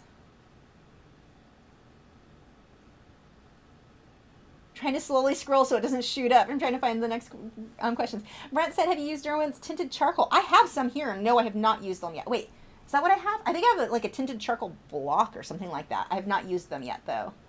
But again, charcoal's kind of, I don't like how it feels. Looks amazing. Rachel said, have you ever painted murals or drawn on huge canvases? Personally, I wouldn't have the patience. Yes, I have. I used to do them a lot when I was younger. Now, no. Way too much physical work. And with the fibromyalgia and how tired I get all the time, like, it is just too much for me. Like, I would get it done in a weekend, whatever mural I was doing. Most of the time, I could have it done in a weekend. It would take me weeks to recover after that. I was so exhausted. So it's not something that I do anymore. It is a lot. It's a lot of physical work, up and down ladders, and just, yeah, no, not something I want to. Although someday, I'm hoping in the next couple of years, if we're able to buy a house. I mean, I've always lived in apartments, besides living with family. So I'm hoping to be able, if we buy a house, I would like to do a small, like one small little accent wall. I don't want a big wall, but like right now, the wall that's in front of my my kitchen, it's just like a short one. I've considered painting a scene on that, but I don't know. I may do something when I have a house. We'll see. They are a lot of work, though. I did one. It was a wall that was huge. Like, it had the vaulted ceilings and it went all the way. Oh my gosh, it was so much work. It was big. Let's see. Lisa wants to know if I can use colored pencils over Pan Pastels. Absolutely. A lot of artists do that. And I may end up doing that on this one myself. Steve Anthony said Schmink, I can't say it, is German and has the best customer service I've ever experienced. Oh, that's good to hear. I was so shocked. I was absolutely incredible. It's probably the Derwent paint brands. That's good to hear. I love when I find out a company has good customer service, like that they want to make they want to make their customers happy. That's one of the things I love so much with Dick Blick. I've never had to contact Jerry's Artorama's customer service, but I always find myself going, like, checking if I can get it from Dick Blick. I usually do, just because I know how good their customer service is. But then again, the fact that I've never needed Jerry's says that's kind of a good thing too, huh? But that makes a difference to me a lot. This is so easy to do, to get it to look how I want it to. Like, this is really an enjoyable process. I should make some little comment about, why didn't you guys tell me about this earlier, right? Because you've been telling me to use this for years. Let's see. Starving Artist Collective said, hi Lisa, I'm new to colored pencils and wanting to try them. Thinking of starting with Derwent Artists as mostly reasonably priced. In my country, your experience. The Derwent Artists, I've not used them that much. What I did use, they're okay. What I would recommend, like, if you don't care about light fast issues, the Derwent Pro Color, I would go with before those. Like, it depends on how you're going to work. But for my techniques, the artists aren't as good. They're a little bit too hard. I didn't like them as much as the Derwent Pro Color at all. Like, it wasn't even comparable. But then again, Derwent Pro Color was one of my favorite performance-wise. I would look into those, or the Derwent Light Fast. Of course, you're not looking to spend that much. But see if the Derwent Pro Color, those ones I like better. Esther Roy, yes, thank you, Gail. There is an R or an I in her name somewhere. Esther Roy does some work on canvas with colored pencil, and it's stunning. I've never tried it, don't know how she's doing it, but you may want to look into her work. That was good. Yes, thank you. Why couldn't I remember that? Like, my brain just shut down. Leon said, that's funny, psychology to art. It's been pretty hard figuring out what to spend my life doing. Making good money at work. I hate to live separately. Love you in yours. Yeah. I don't know. There's positive and negative to the art being your actual job, because then it actually is a job and not just something you do for fun on the side. But you can make a living with art. That's why I actually made a coffee mug. It's in my merch. I don't know if it shows up on this, but I've got a merch store through Teesprings. And I made a coffee mug that says, you can't make a living as an artist, because that's such a common thing that everyone says. That you'll never have money, you're going to be broke all the time, until you're dead, your paintings won't be worth anything. Well, teach them. Well, I like teaching, so I guess that's easy for me. But, you can. Plenty of people make a living as an artist. So I made a coffee mug, and the back of it said, I don't know if you've seen the meme. It's not funny when I explain it. But the back of the mug says, hold my coffee, because like the front, you can't make a living as an artist. The back says, hold my coffee. Because of those memes that you see out there where somebody's like, one of the first that comes to mind is somebody who does something super stupid, and they're like, you can't ruin your career faster than so-and-so who did something majorly, like, bad. And somebody else is like, hold my beer, and they go and ruin their career worse. That sort of thing. Or you can't jump that bike over that barn. That was one of them I saw. And it shows someone driving their car over the barn, like, hold my beer, and then they go and do this stupid thing. But artist, I made that. I can't explain that in a way. It's not funny when you explain it. But if you go look up the memes, the hold my beer memes, I made a hold my coffee because I drink coffee. But I thought that was kind of funny. But you can make a living as an artist. It's a little bit more challenging than a normal job that you just go to and they give you your paycheck and you work those set amount of hours, because you're essentially an entrepreneur. You work for yourself. So you're going to put in more hours than you would typically at most other jobs. But it can definitely be worth it. Yeah, someone else, and I say someone else because I can't scroll too far before I could read your name, said Esther Roy too. Yeah, Rook's Artworks. Yep, that's who it was. Karen said, I got used to doing Pan Pastel for a few paintings, and then I did a colored pencil painting, and the background seemed like it took so long. Yeah, the difference is huge. The time between colored pencil and Pan Pastel is huge difference. You see how much coverage I have here, and it's the nice thing, I'm not going to have to go over this with like odorless mineral spirits or anything. I just can keep building as it is, which is pretty fun. Steve Anthony said, I probably seem new because I just made a YouTube account a couple of months ago, but I'm watching your videos for years, and they inspired me so much and are very educational. That's awesome to hear. Oh, I like hearing stuff like that. I like knowing anytime I can teach someone something or encourage someone. That's like the point of YouTube for me. I love that. Tammy said, I showed my coworker your artwork last week and they loved it. They were wondering how long each piece usually took. I told them I wasn't certain, but pieces can take up to 60 or more. Not for me. Usually, the longest you'll ever really see me work on a single piece is 40 hours, and that's rare. Usually, I'll have stuff done. Like, if I sit down and work on something, I normally can have it done within, like, 3 days. Like, the tiger that I did, that one's pretty involved. And that one, if I really sat down and worked and didn't get distracted by Warcraft, video games, then I can have it done in, like, 3 days, which ends up... I would say that would be maybe 24 hours total, like if I stretched it out. So I don't usually put that much into it. There have been a few times, but not often do I. For the style that I work and how fast I work, it doesn't usually require that much time for me. Natalie says, oh, it's schminke. Schminke is how I say it. I see, but you say it's how you say it, but is it right? Is that correct? Weird Crazy Fan said Wacom has good customer service too. Good to know. I haven't had to contact them. I know they were having trouble because the Wacom tablets, don't buy Wacom tablets on Amazon, by the way. So people sell Wacom tablets. They'll get ones that were damaged and they sell them on Amazon as brand new, even though they're actually refurbished and they don't work. And then people contact Wacom and they're like, this is broken. And Wacom's like, that's not under warranty because that's not an official vendor for us. We don't sell on Amazon. So don't buy your Wacom tablets on Amazon, by the way. That's kind of a problem. Like my friend even was one who bought that. She bought I forget which one she bought, but it was like we're talking $1,000 units. She bought this thing and she bought it on Amazon, paid full price for it. So it wasn't even like, oh, it was cheaper. That's why I bought it here. She bought it because it's Amazon. You trust Amazon, right? And it ended up breaking. The first one, you could tell the box was open. That was broken. And then it ended up, I think they sent another one. I don't know. There was just drama, nonstop drama. And it had to get return it. It wasn't a new item. It wasn't working at all. And for that expensive. So yes, do not buy Wacom tablets on Amazon. I get mine from B&H Photo. Them I've really liked. The only thing that I didn't like with B&H Photo, and it's everywhere, it was pretty much the same. I wanted the 27-inch one, and nowhere had it. I would prefer just to go into Best Buy or whatever and buy it. The only place I could find it was online at B&H Photo. I bought from them before, so I trusted them. But it was, that was like a $2,500 purchase when I got the tablet, and then the stand was like $500. So it ended up being, I want to say it was about $2,500. I could have that wrong. But we're talking a lot of money. I saved for a while for that one. And it was scary because it's like, that's more than my first car cost. And there's no return. If it comes damaged, you contact Wacom. That's it. It doesn't go back to the store if it was damaged. So, and that kind of bugged me. That's not a typical thing with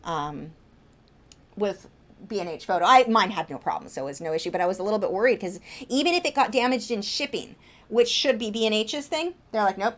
Our policy is you contact Wacom, which is kind of funny though, because when companies make policies like that, I'm pretty sure if I contacted the credit card company and was like, they sent me a damage, it came damaged, the credit card company probably would have refunded me because their policy is not, you're on your own, talk to the company who made it. So I think that they wouldn't have been able to hold that up if I did have issues. But I thought that was really odd with that device. Anyway, point is, don't buy them from Amazon at all. While Amazon does have a good refund policy, they're not brand new. You're paying brand new prices for a refurbished item. Let's see. Esme said, I'm crying tears of joy that you're really enjoying pastels. We can leave you alone now. Oh, I'm sure you guys will just find something else I need. Gail said, I agree. Murals are way too much physical work. I made a dozen or so. But learned painting on panels on the floor is the worst. Oh, that'd be hard on the back. Oh, I can't even imagine how much pain that would cause. Hold on, I just scrolled too far again. There we go. Lee Fiddler said, doesn't Esther Roy use the Icarus board to melt the wax in her pencils? She does. She actually invented that board. Gail Perkins said, hold my beer is a daily thing here in the Southeast. Leon said, got it. Thank you. Courtney said, do you think doing a bokeh background will be easier with Pan Pastels than colored pencils? Oh yeah, like hands down. And I actually made you a little bit of that in this one too, like a little bit, not too much, but yes, absolutely. Fairy Girl said, you said schmink correctly. Greetings from Austria, by the way. Ah, you're watching from far away. Am I still saying it right, though? I think I'm saying it different every time I try to pronounce it. Sarah McSart said, I love getting new subscribers and having high view counts, but what really makes my day is when people comment and tell me I've helped them. It tells me I'm doing a good job. Exactly. Like, it's that, it makes you just so happy to know that you've helped somebody. It's like, this is why I do that. That's cool. Steve Anthony said the correct way to say, okay, it's Schminka. Schminka, he said, is the correct way to say it. Schminka. I'm not going to remember that. We're lucky the days I remember my own name. Okay. It really is keeping my tea cold. That's nice. I'm kind of liking this, well, now that it's a little bit lighter weight since I've drank so much. Okay, let's see. I want to go ahead and start smudging a little bit in between colors and then start working on the contrast and values and like the finer things. Now that I've got the majority of this kind of blocked in, actually, I want to smooth some of this out. I'm just going to mush that. I've got too many brush strokes in here that I want to soften out. I'm just holding it to the side, so I've got a lot of surface area covering. And I want to smudge out the transition between some of these lights and darks. Now, this is lifting some of the product off the paper. Not terrible.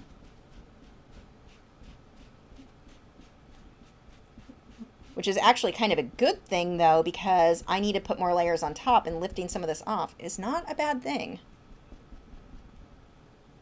This whole side is all... I'll soften that out. I think I'm going to want to pick up more of these little handheld ones. These are pretty handy for just softening out where I was super messy. But I want to make sure my paper is all the way covered. Gosh, I'm already kind of happy with how this looks, and I've got a long ways to go still on that background, so yeah, I'm definitely a fan.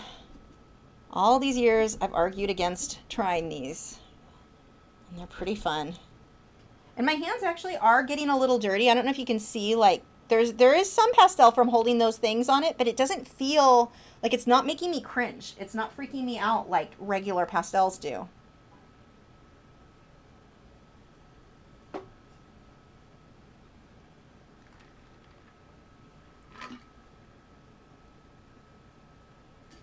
Whoops. Urgh.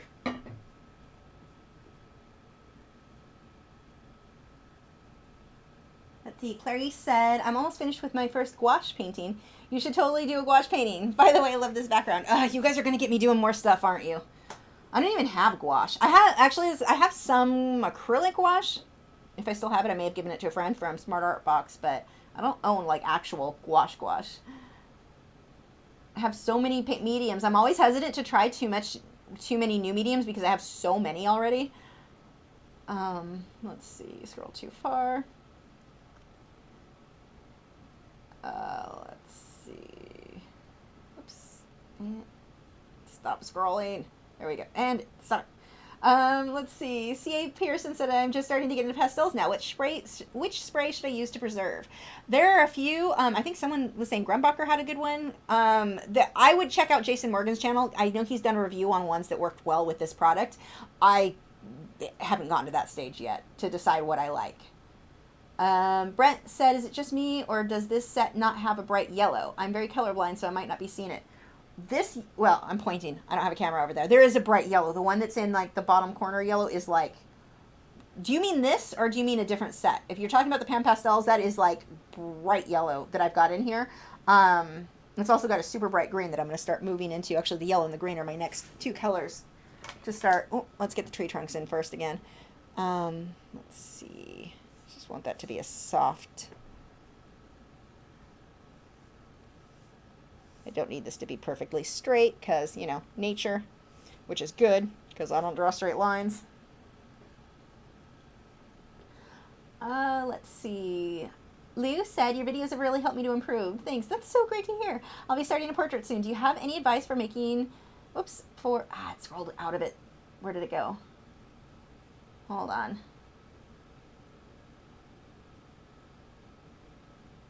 I missed the back end of that question.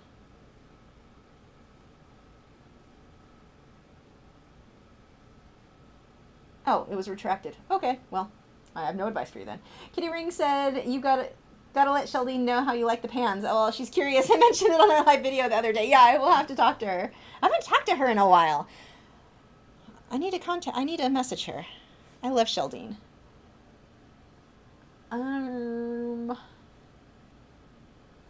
Shazam Tig said, I'm so happy to see you using Pan Pastels. I have the full set. Love using pastels, but I haven't for a while. I use most every medium except oil. Makes me want to get back into pans again. Yeah, I'm having a lot of fun. Jay Pickett said, how do you think of ideas for your surreal, more abstract works? That is usually, I don't know. Sometimes it comes in that stage between being awake and being asleep. I've gotten ideas that way. But usually I look at surreal and abstract stuff as just kind of a collage of different ideas. Like, I want to paint, I've got this cool turtle. What happens if there's a tree coming off the turtle's back? What happens if there's fireflies floating? Like, it's kind of a, let's add this, now let's add this. It's just a collage of ideas. It's not like, I don't know. There's nothing like super impressive about my process. I just collage a bunch of different things together. Like, I'm going to take a turtle, a butterfly, space, some grass, and a tree, and figure out how to combine these together. That's, random elements, and then figure out how to put them together. Usually I design them in Photoshop so I can find out if it's going to work before I ever start or hit the canvas, but that's pretty much how I come up with most of those ideas. Oh, that may be true. Fairy Girl said she just checked out Asteroids. She seems to draw on paper and then glues it to the canvas. Am I getting that right? I don't know, honestly. You may be right. As May said, I think there's a milk fixative for pastels. It was trippy scene because it looks like milk too. Milk? I'm guessing it's not real milk, because that would not be archival. Huh.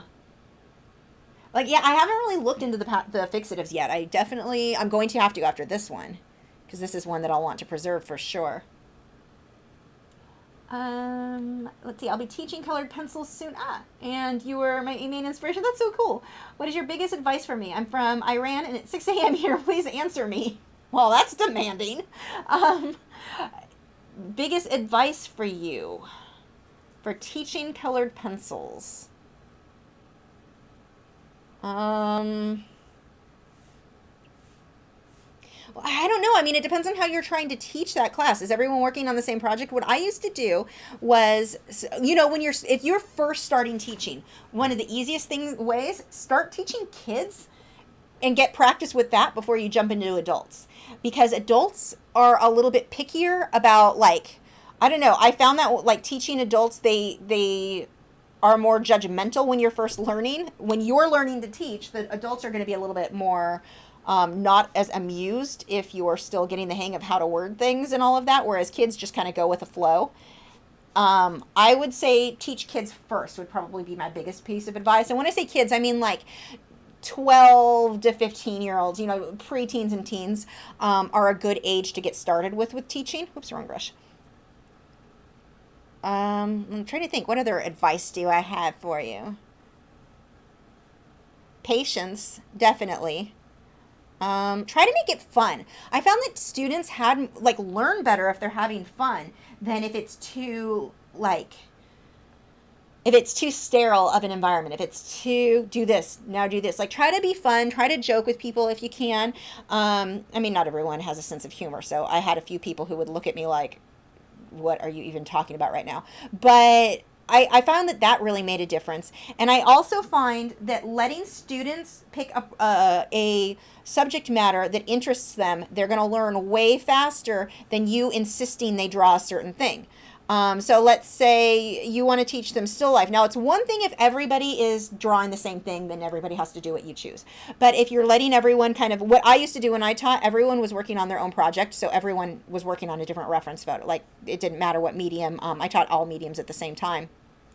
But I I found that having the student choose their project, they learned so much better, so much faster than when I chose for them when it was something that they were really interested in.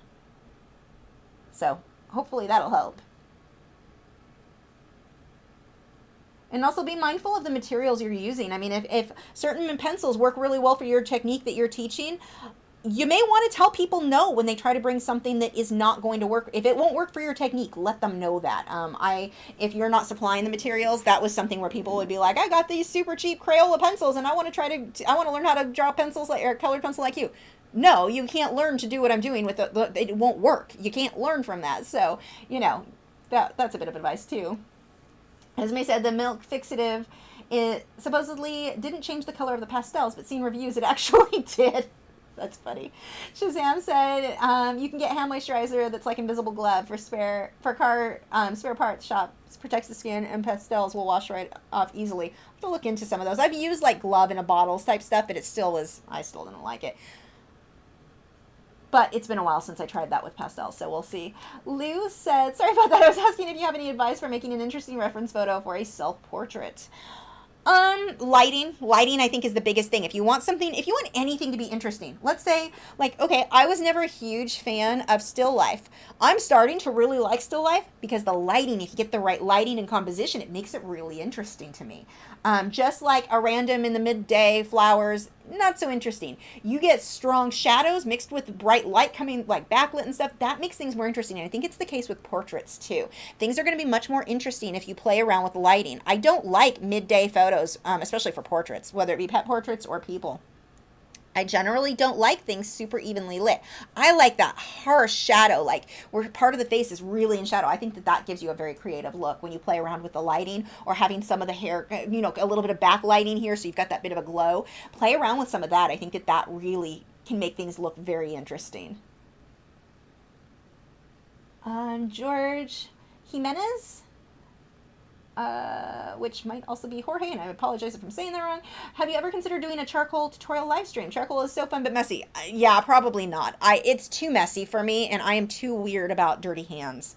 It's not pleasant for me because I'm apparently a crazy person. Like, it really freaks me out, the feel of charcoal and stuff. I don't know. I don't see myself doing it, but you never know. Maybe I'll someday not be crazy about my hands being dry. I mean, I love how fast you can get stuff done so quickly in charcoal. And start adding some of this bright yellow and green for the light coming through these trees. I love how fast charcoal is, and I love things in black and white, so charcoal is just beautiful. I used to work with sepia charcoal a lot too. I loved that look, but I've gotten too weird over the years of my hands being dirty with that. It really, no. That and my apartment, like, I don't like the dust all over. Because the whole being weird about things being clean. I'm an artist who is worried about everything being clean. That's not right. Something's wrong with me. Let's see. And reconnected. Oh, that was a lovely face I was making where it disconnected. Hopefully that will reconnect in a second. Let's wait and see. Yep, we're back. Okay, good. Okay. Whoops. Where is that? I just lost a bunch of questions. Hold on one second. I'm scrolling back up to. Was that the last question here? Okay. Fairy Girl said, I've heard that fixative from Senlier, I can't say it, are the only ones that don't change the colors on pastels. I haven't tried it, however. I'll have to look into that. I think they're fairly expensive on some of their other products. Oh, it's getting windy out there. I'm going to have to do some testing. Jean Vasquez says, what's the best way to get fluffy fur using Pan Pastels? I'm working on a tiger.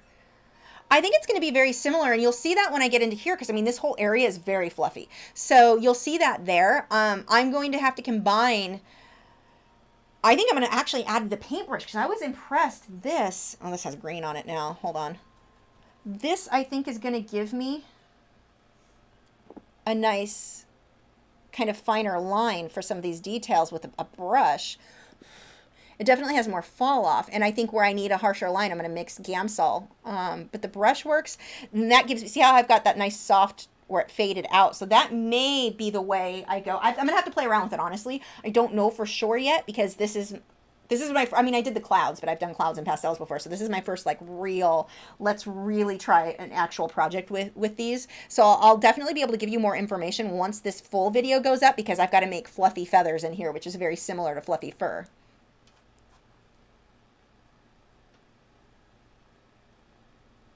So I will get back to you on that. If you guys haven't already, make sure you subscribe to our moderators' channels. Valerie does wood burning and watercolor. She does so many things. Really awesome work. I still wanted to paint a manatee because of one of hers recently. And Joseph Fincham, again, really cool work. He had some Inktense. He's done, I think, some acrylic. I've seen all kinds of stuff from him too. So make sure to subscribe to them. It's just, well, I'd say as a thank you for moderating for me, but you'd want to anyway because it's cool. They've got cool art channels. And the links to their channels are in the video description too. Gail said the other day, shopping at Hobby Lobby with my hubby, I quoted your advice several times, being silly. He said, if Lisa jumped off a cliff, would you do it too? Well, I don't know. I mean, is there water under the cliff? Then, I mean, if I jump off a cliff, it's because I'm going into some nice water. So you could tell him, yes, you would, because that's the only time Lisa would do that. Like Lake Havasu. I used to jump off cliffs there when I was younger. And I'm totally fine. Let's see. Mojtaba.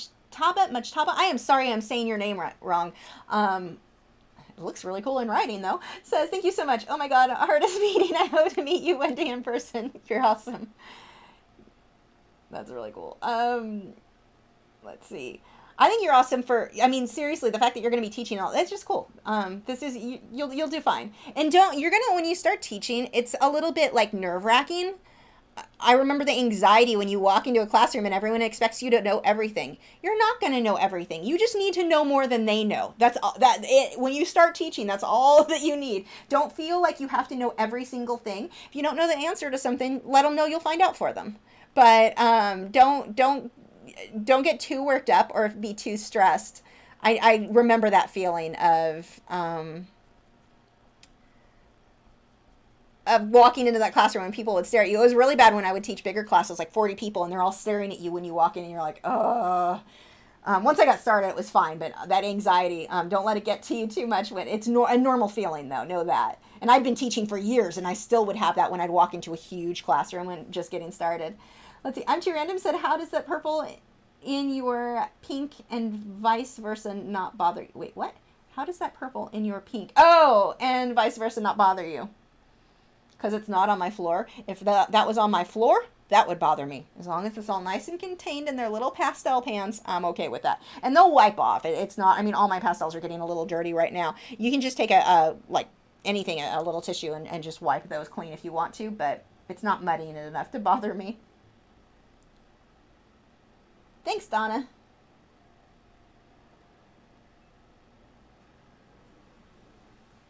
Whoa, that just scrolled past way too many questions again. Go back. I spent so much time of these live streams scrolling. I wish that YouTube would just leave it where I left. My last question. Sarah Makes Art says, on the importance of finding an art teacher who's an artist, I had someone who wasn't an artist insist on teaching me to paint. I improved almost zero after more than 10 years of his teaching. Yeah, not all teachers are created equally. That is definitely... I actually talked to a guy. He liked to do Bob Ross style paintings, and he was looking for a teacher that taught more of those. He just really enjoyed those. And the guy, he went to talk to a teacher, and the teacher wasn't able to paint himself. Like he said, you could tell just looking at his work, like he'd been doing it for years, but he wasn't doing the Bob Ross style well. So, you know, that was obviously, if their work isn't what you want yours to be, you're probably not going to learn that much from that person. That's always a good indication of if it's going to be the right teacher for you. Look at their work. If that's not your goal, I would look for someone else. Shazam said, your background is looking so stunning, and the tiger you finished is so realistic and beautiful. Wow, thanks. You should be so proud of the artwork you produce. Thank you. I'm excited. I get pretty excited when I finish stuff like that. The tiger especially. I'm pretty excited about him. Oh, he's still back there. I need to varnish him. I need to get a better photo first because I need to be able to make prints. He's going to be one of our postcards for Patreon coming up here soon too. But I need to, don't worry, if you're not on Patreon, I'll still have prints available of him that you could buy by itself if you wanted him or that. But I really want to get him on my wall. I have a deer painting right now that I'm going to replace with that one. He matches my apartment better than the deer does. Brent said, I know someone that wears latex gloves when working with charcoal. You could try that. I don't like the feel of gloves on my hands. Like, they feel sweaty and gross. Nope. That's not happening. I'm too random. Had commented to someone else that my mild OCD is my downfall when it comes to art. Seriously, it slows me down to, like, I mean, charcoals and, well, pastels. I love the look of pastels, but I always put it off because I know I can't handle the feel of them because I get very, and I wouldn't consider myself actual OCD, but there's those little things that I just can't, it makes my skin crawl and just, like, it freaks me out bad. So I guess that would be a bit OCD, mild as well. But I know what you mean because that definitely, I think, does, you know, keep me from doing certain mediums just because I know I'm not going to, like, whether it's the mess or the feel on my hands. And then because I don't like the feel of the gloves on my hands, that's not really a good alternative. Like, when I work, I like to feel comfortable, and gloves aren't comfortable. Even with airbrushing, wearing a mask isn't comfortable, so I'm not a huge fan of that. Especially on days it's humid because I end up fogging up my glasses as I breathe. That makes it hard to work when you can't see. Let's see. Cuddly said, I'm sorry if I pronounced that wrong. I'm thinking about branching out on social media instead of staying on Tumblr. Tumblr's gone. We're done with Tumblr. What platforms would you say have the best audience? Twitter and Instagram, others. I would say Instagram right now is one of the best. That's my favorite.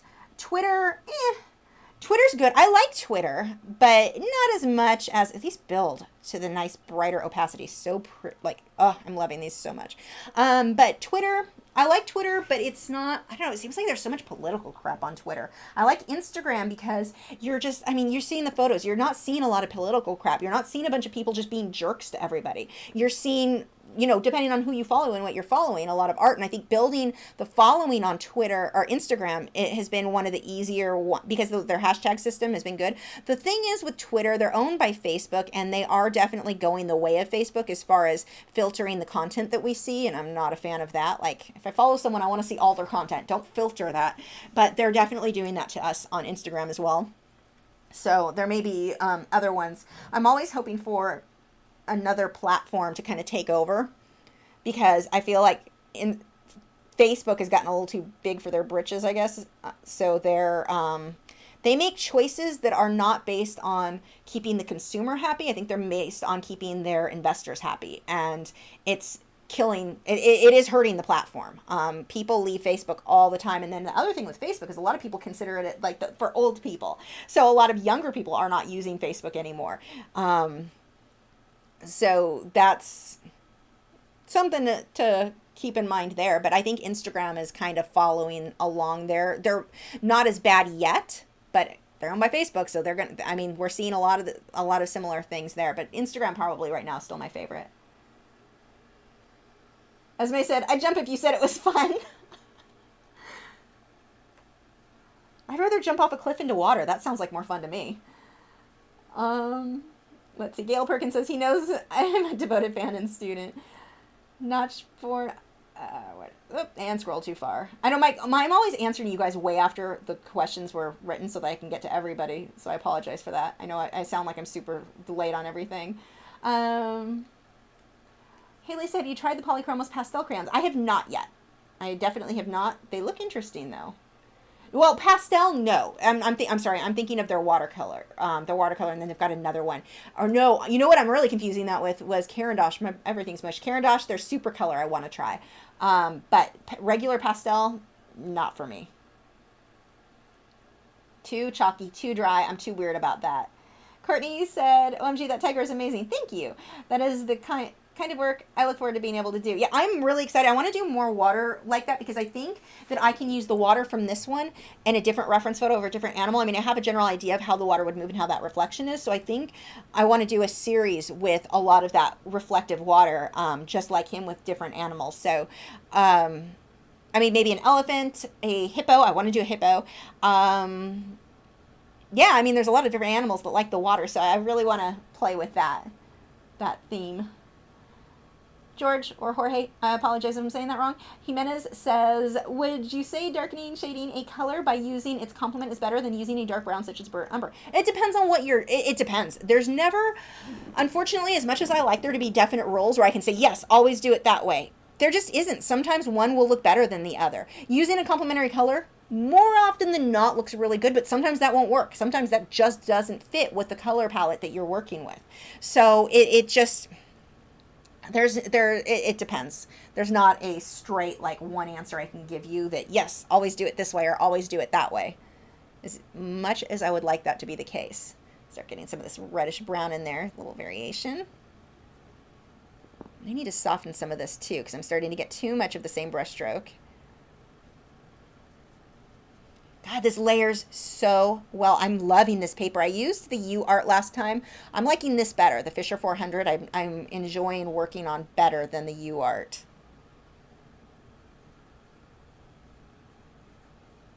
That is like really working out nicely for me. Like I'm just excited.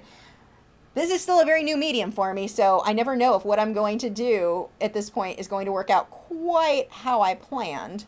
So I'm glad to see that it is. Let's see. Steve said, if you add ox gall to your colored pencil pieces, the pencils will go on smoother, even the polychromos. I don't even know what that is. Huh. Sarah Makes Art said, real OCD is horrible from what I've heard. Yeah, that's why I try not to say, like, I mean, I talk about OCD sometimes, but I know that I don't have, like, I'm anal about stuff, I guess would be, or neurotic. That would be a better way to put how I am with things, but not, like, true OCD. I used to have a girl who I worked with that insisted she had OCD. This girl did not. And she got mad at me finally because I was so sick of hearing about it because she was actually being obnoxious and trying not to do her work. She was using it as a way to get out of... she was supposed to be my assistant. But I was teaching at this one location and she would start in... She would say her OCD was causing certain things that OCD doesn't. And it's like, if you're going to claim you have something, at least research and know what you're talking about if you're going to lie about stuff. But it used to drive me crazy because I know it can come in many forms, but that wasn't the case with this girl. It's like, no, I've actually researched that and you do not have, like, that's not what you're mixing up your made up. She was making up her own self-diagnosis basically. She got mad at me. She walked out, and I had to finish setting up on my own because I finally got sick of it and was just like, no, just stop saying that because you don't... Like, people actually have it. You do not. I'm a jerk. I know somebody is going to come back in the comments and go, you can't know. No, trust me, I knew this girl. I knew. She was a hypochondriac. She liked to make up diseases that she found up online and then use it as an excuse not to have to work. Anyway,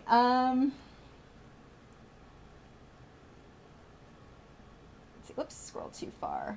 And actually, her definition of what OCD wasn't even what it is. Like, it was complete. Seriously, if you're going to make stuff up, research it first so you look less stupid. Talking about that girl. Let's see, for colored pencils especially, what was your question again, Jorge? Or George? I want to say Jorge because I'm used to some... You may just be George. I'm not sure. Apology. I have to scroll back up because I don't know what your original question was. I don't remember that far back, especially when I've gone off on a tangent.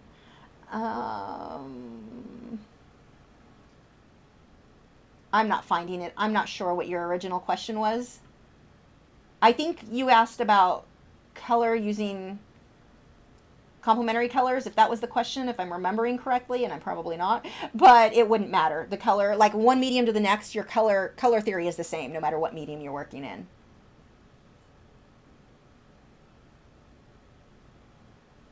Let's see. Lee Fiddler said Spectrafix is made of casein, which is a milk protein. Is the fixative that Jason Morgan uses and did a review on. Interesting. I'm definitely going to have to look into all this.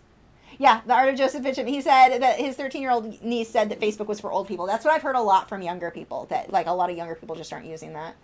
Yeah, Gail said, remember the ancient MySpace? I bet Facebook will fold someday too. Yeah, I'm hoping sooner rather than later. And it's not that I just want Facebook to go away. I want us to have an alternative that's more like what Facebook used to be, where when our friends posted or a page we liked posted, we got to see it. I hate that they decide for us what we see based on who paid them to have the post promoted. Like, it's not about the user anymore. It's about the advertising, which I'm fine. I have no problem being advertised to. I have found so many cool products because of Facebook advertisements, like the guac lock. If you like guacamole, go to Amazon and look up a product called Guac Lock. This thing is amazing on keeping guacamole fresh for days. Like, and I love guacamole. So, I mean, I don't mind the advertisement. I get that they need to make money, but don't filter content so I don't see the stuff I wanted to see just so I can only see your ads. Like, that's what Facebook is. Yeah, not a fan of their business model at this point. So I'm hoping to get a new platform to be nice if they were more like what Facebook originally was, where we got to see the content we signed up to see. Sarah McStart said, I've been really wanting to paint a tiger for a long time because of you. That's cool. I just haven't found a reference photo that speaks to me. Yeah, that's the thing, is finding the good reference photo. Luckily, tigers I haven't had a hard time finding photos of. There's a lot of those. I have a hard time finding good photos of cheetahs that I want to use, weirdly enough. I have some, but I have a hard time finding one I really want to do, so I can relate. Oxcal is a medium used in watercolor painting. Huh. Interesting. I thought of an ox's gut. See, I'd need to research that too, because, I mean, what works, that makes sense to me that it wouldn't then be a good choice for colored pencils, because colored pencils being wax or oil-based, if something's working for a water-based medium, it's probably not a good archival alternative long-term for wax or oil. So I would have to look into that. I don't know.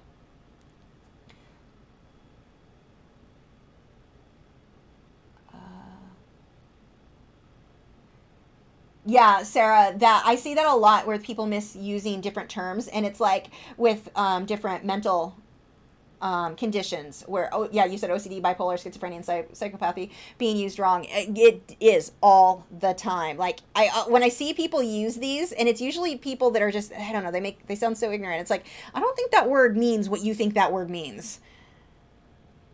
And it's generally when people use it, they're being kind of shady about it. I don't know, like the girl at work that I worked with, or that was supposed to be my assistant, that was just making stuff up so that she, I don't know, used to drive me crazy. Let's see, Brent said, now that someone brought it up, that purple and the pink is bothering me now.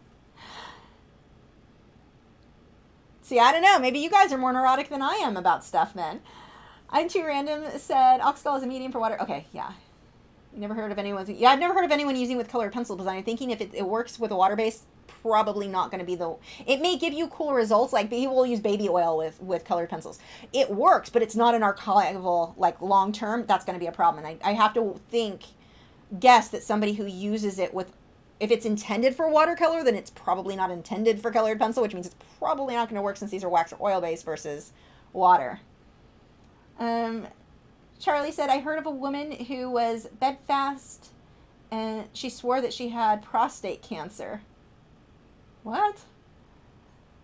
Rachel said, no, I scrolled too far. Rachel said, you remember the good old days when you could throw a sheep at people on Facebook? I miss that feature. I never used it, but I always liked that. I remember the poking, where people would poke you all the time. No, it was not fun. Fairy Girl said, I own a marketing company, and what I think is critical about Facebook is the collection of data, metadata, and the questionable ways they use the data for. Yeah, they definitely do some questionable stuff, that's for sure. Let's see. How big is this project? It is an 11 by 14 inch. How long do I think it'll take me to finish? Depends on if I sit down. Like, mostly I'm sitting here chatting with you guys, so I'm not actually getting a lot of work done. I would probably have it done in about 2 days if I focus. I'd like to have it done by Friday would be my goal, so that I can have it go up for Patreon this week. But I don't know if that's going to happen. We'll have to see how that works out. My goals do not always quite work as planned. Like, I actually planned on the airbrush video being on Patreon this week, but I didn't even start it yet, or last week, so I ended up having to do a different painting. But I need to soften that out. I had some of my paper showing where I didn't want to. Let's pull that up. Guys, this is so forgiving. Like, oh, I changed my mind about where I want this to go, and it's just still so soft and so pretty. And now it's on the floor. I think that is my cue to wrap this up because it is the end of the night. Let me put this back where it was. Luckily, that's not damaged at all. Ugh. That's the only thing that I don't like with working on an easel, because when I have to get to the bottom edge and I pull it out, I knock my stuff off the easel all the time. I could put a piece of tape behind there, but I don't, being that it's on paper, I'm just going to leave it how it is and deal with it falling on the floor. So let me answer a few more questions before we wrap up tonight. Let's see. Oxgall can remove the shine from your colored pencils if applied on top. Oxgall is a liquid form of the gallbladder of an ox. I found this by accident. I don't think you'll find it online. Yeah, I think I'm going to pass on that. Heather Bryant said Oxgall has a strong smell, so I'm sure it would be out for you like it is for... Oh, yeah, strong smell is absolutely no. That is not happening. Like, strong smell oil paint, I love. Love the smell of oil paint. Strong smell anything? No. That is a no. It is liquid from the gallbladder. Yeah, I'm going to pass on that. No. What's scroll past? Sarah said, for a lot of people I know, Facebook is the only social network platform they use, and a lot of people do. The thing with social media, if you're a content creator, you have to keep in mind it's always changing, and you're going to have to move from one platform to another over time. So you don't want to invest everything into just one, because when that falls, where are your others? So I like to have, my fingers in a few different baskets. That's not how that goes.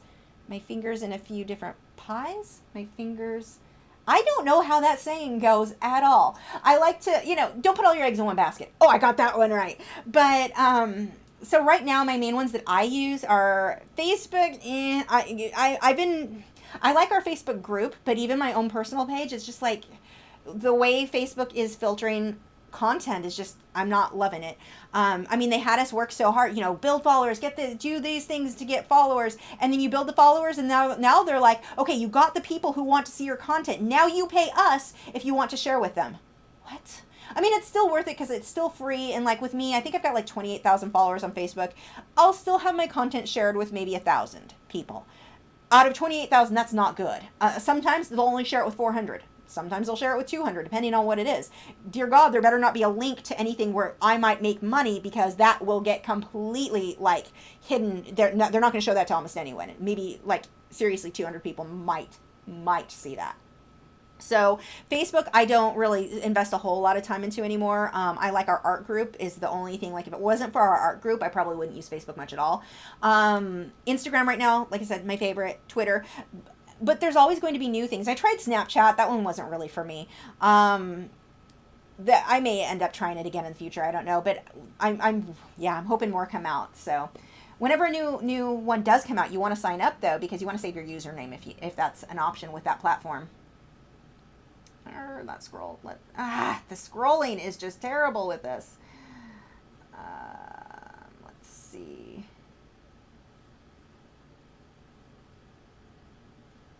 Hello, Sunny said Senelia is how you say I'm never going to remember that. I'm just always going to accept that I'm going to pronounce that wrong. Let's see. Valerie says a drawing board and tape helps. It does, but I don't want to put tape on. That was kind of the thing. I didn't really want to put tape on this, so I think I'm just going to let it fall on the floor every so often. Jennifer said, can you use colorless blender with colored pencils? Can you use an color? Yeah, colorless blender, like the wax-based ones. Yeah, they make them. I don't like them I don't like them that much myself at all. They're too much work. I don't like the results that much. Because essentially, colorless blender, you have to burnish. You're damaging the tooth of your paper in order for it to work. For final detail type things, it's okay, but I wouldn't want to use it early on in a piece, because you're not going to be able to layer on top of that. You're having to push pretty hard to get the colorless blender to really blend. So you can. I used to, but definitely not my preference anymore. I like the results I get better with odorless mineral spirits.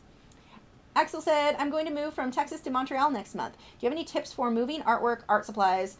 How was it when you moved from California to Texas? Luckily for me, I moved my own, so that made it easier. That's a big difference. I'm assuming you're using a shipping company, so you've got to make sure those things are packed.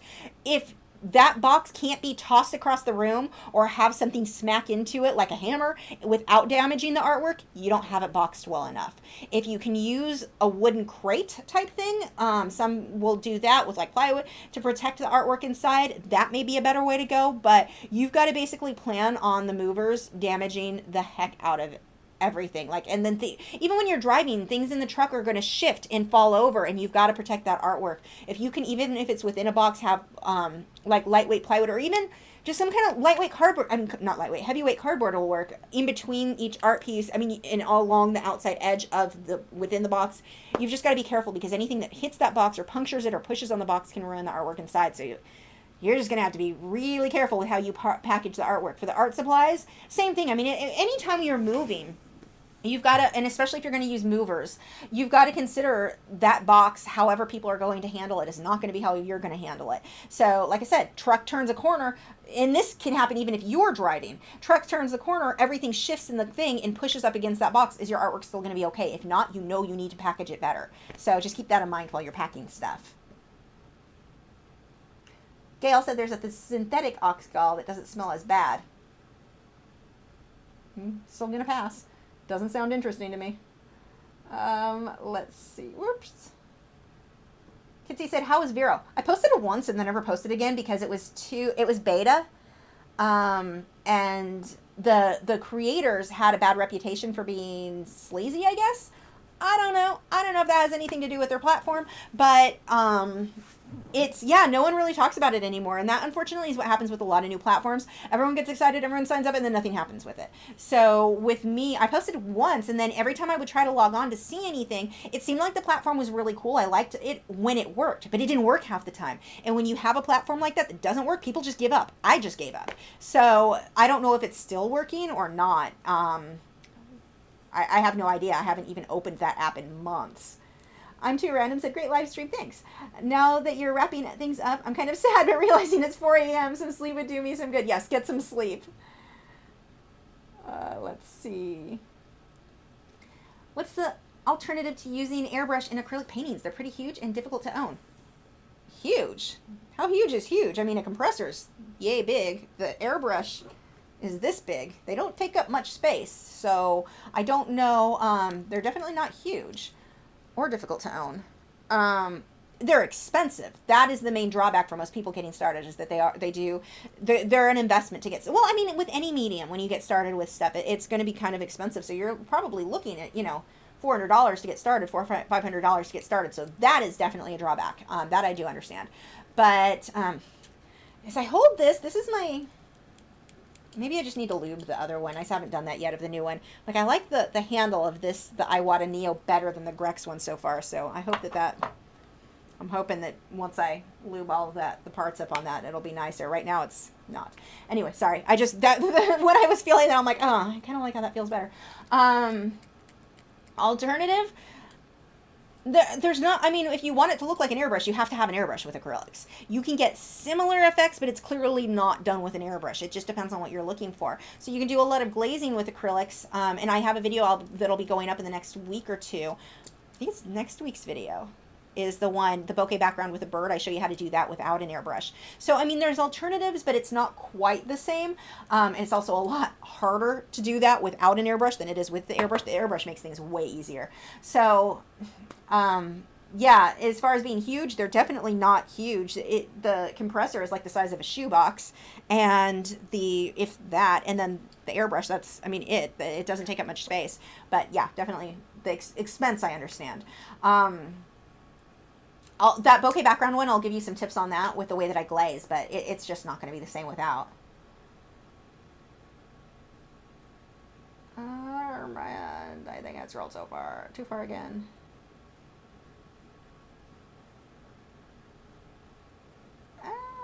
There we go.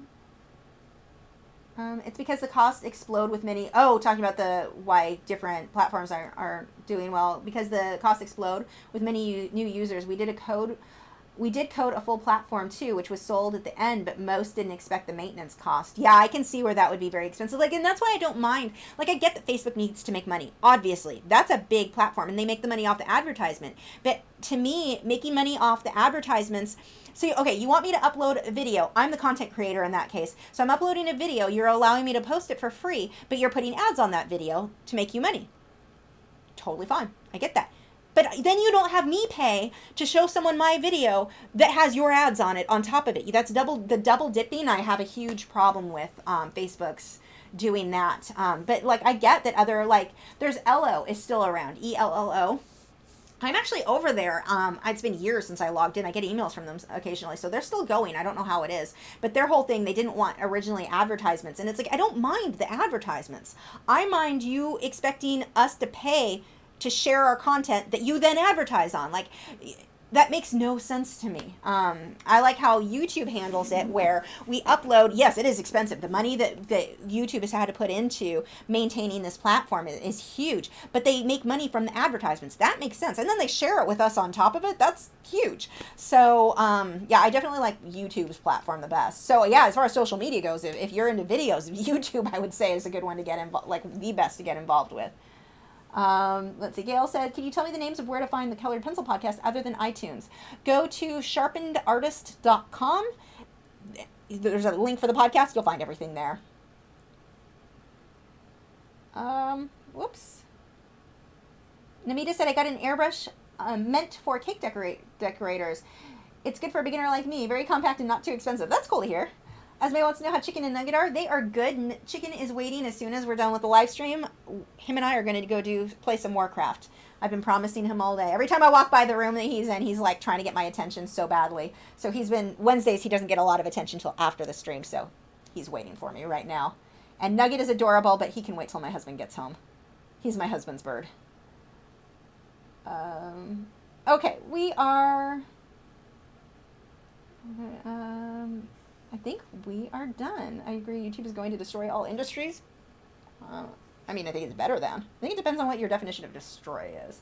Thank you guys for watching. Again, make sure to check out the moderators' channels. Links are in the video description. And next week, the project I have planned after this is airbrushing, but I don't know that I'm going to do that on a live stream, so I have no idea what next week's video is going to be yet. I will let you know. If you're not already signed up for my email newsletter, you probably will want to do that, because I notify you the day, that Wednesday morning, whatever that live stream is going to be, and then give you the link to the live stream, since YouTube is terrible about notifying people. See, YouTube is kind of bad there too, just like Facebook. They don't notify people anymore. But you have to actually go to the page or go to the channel to see stuff half the time. But if you're not already signed up for my email newsletter, that is linked below in the video description, and I will see you guys next week. Thank you so much for joining.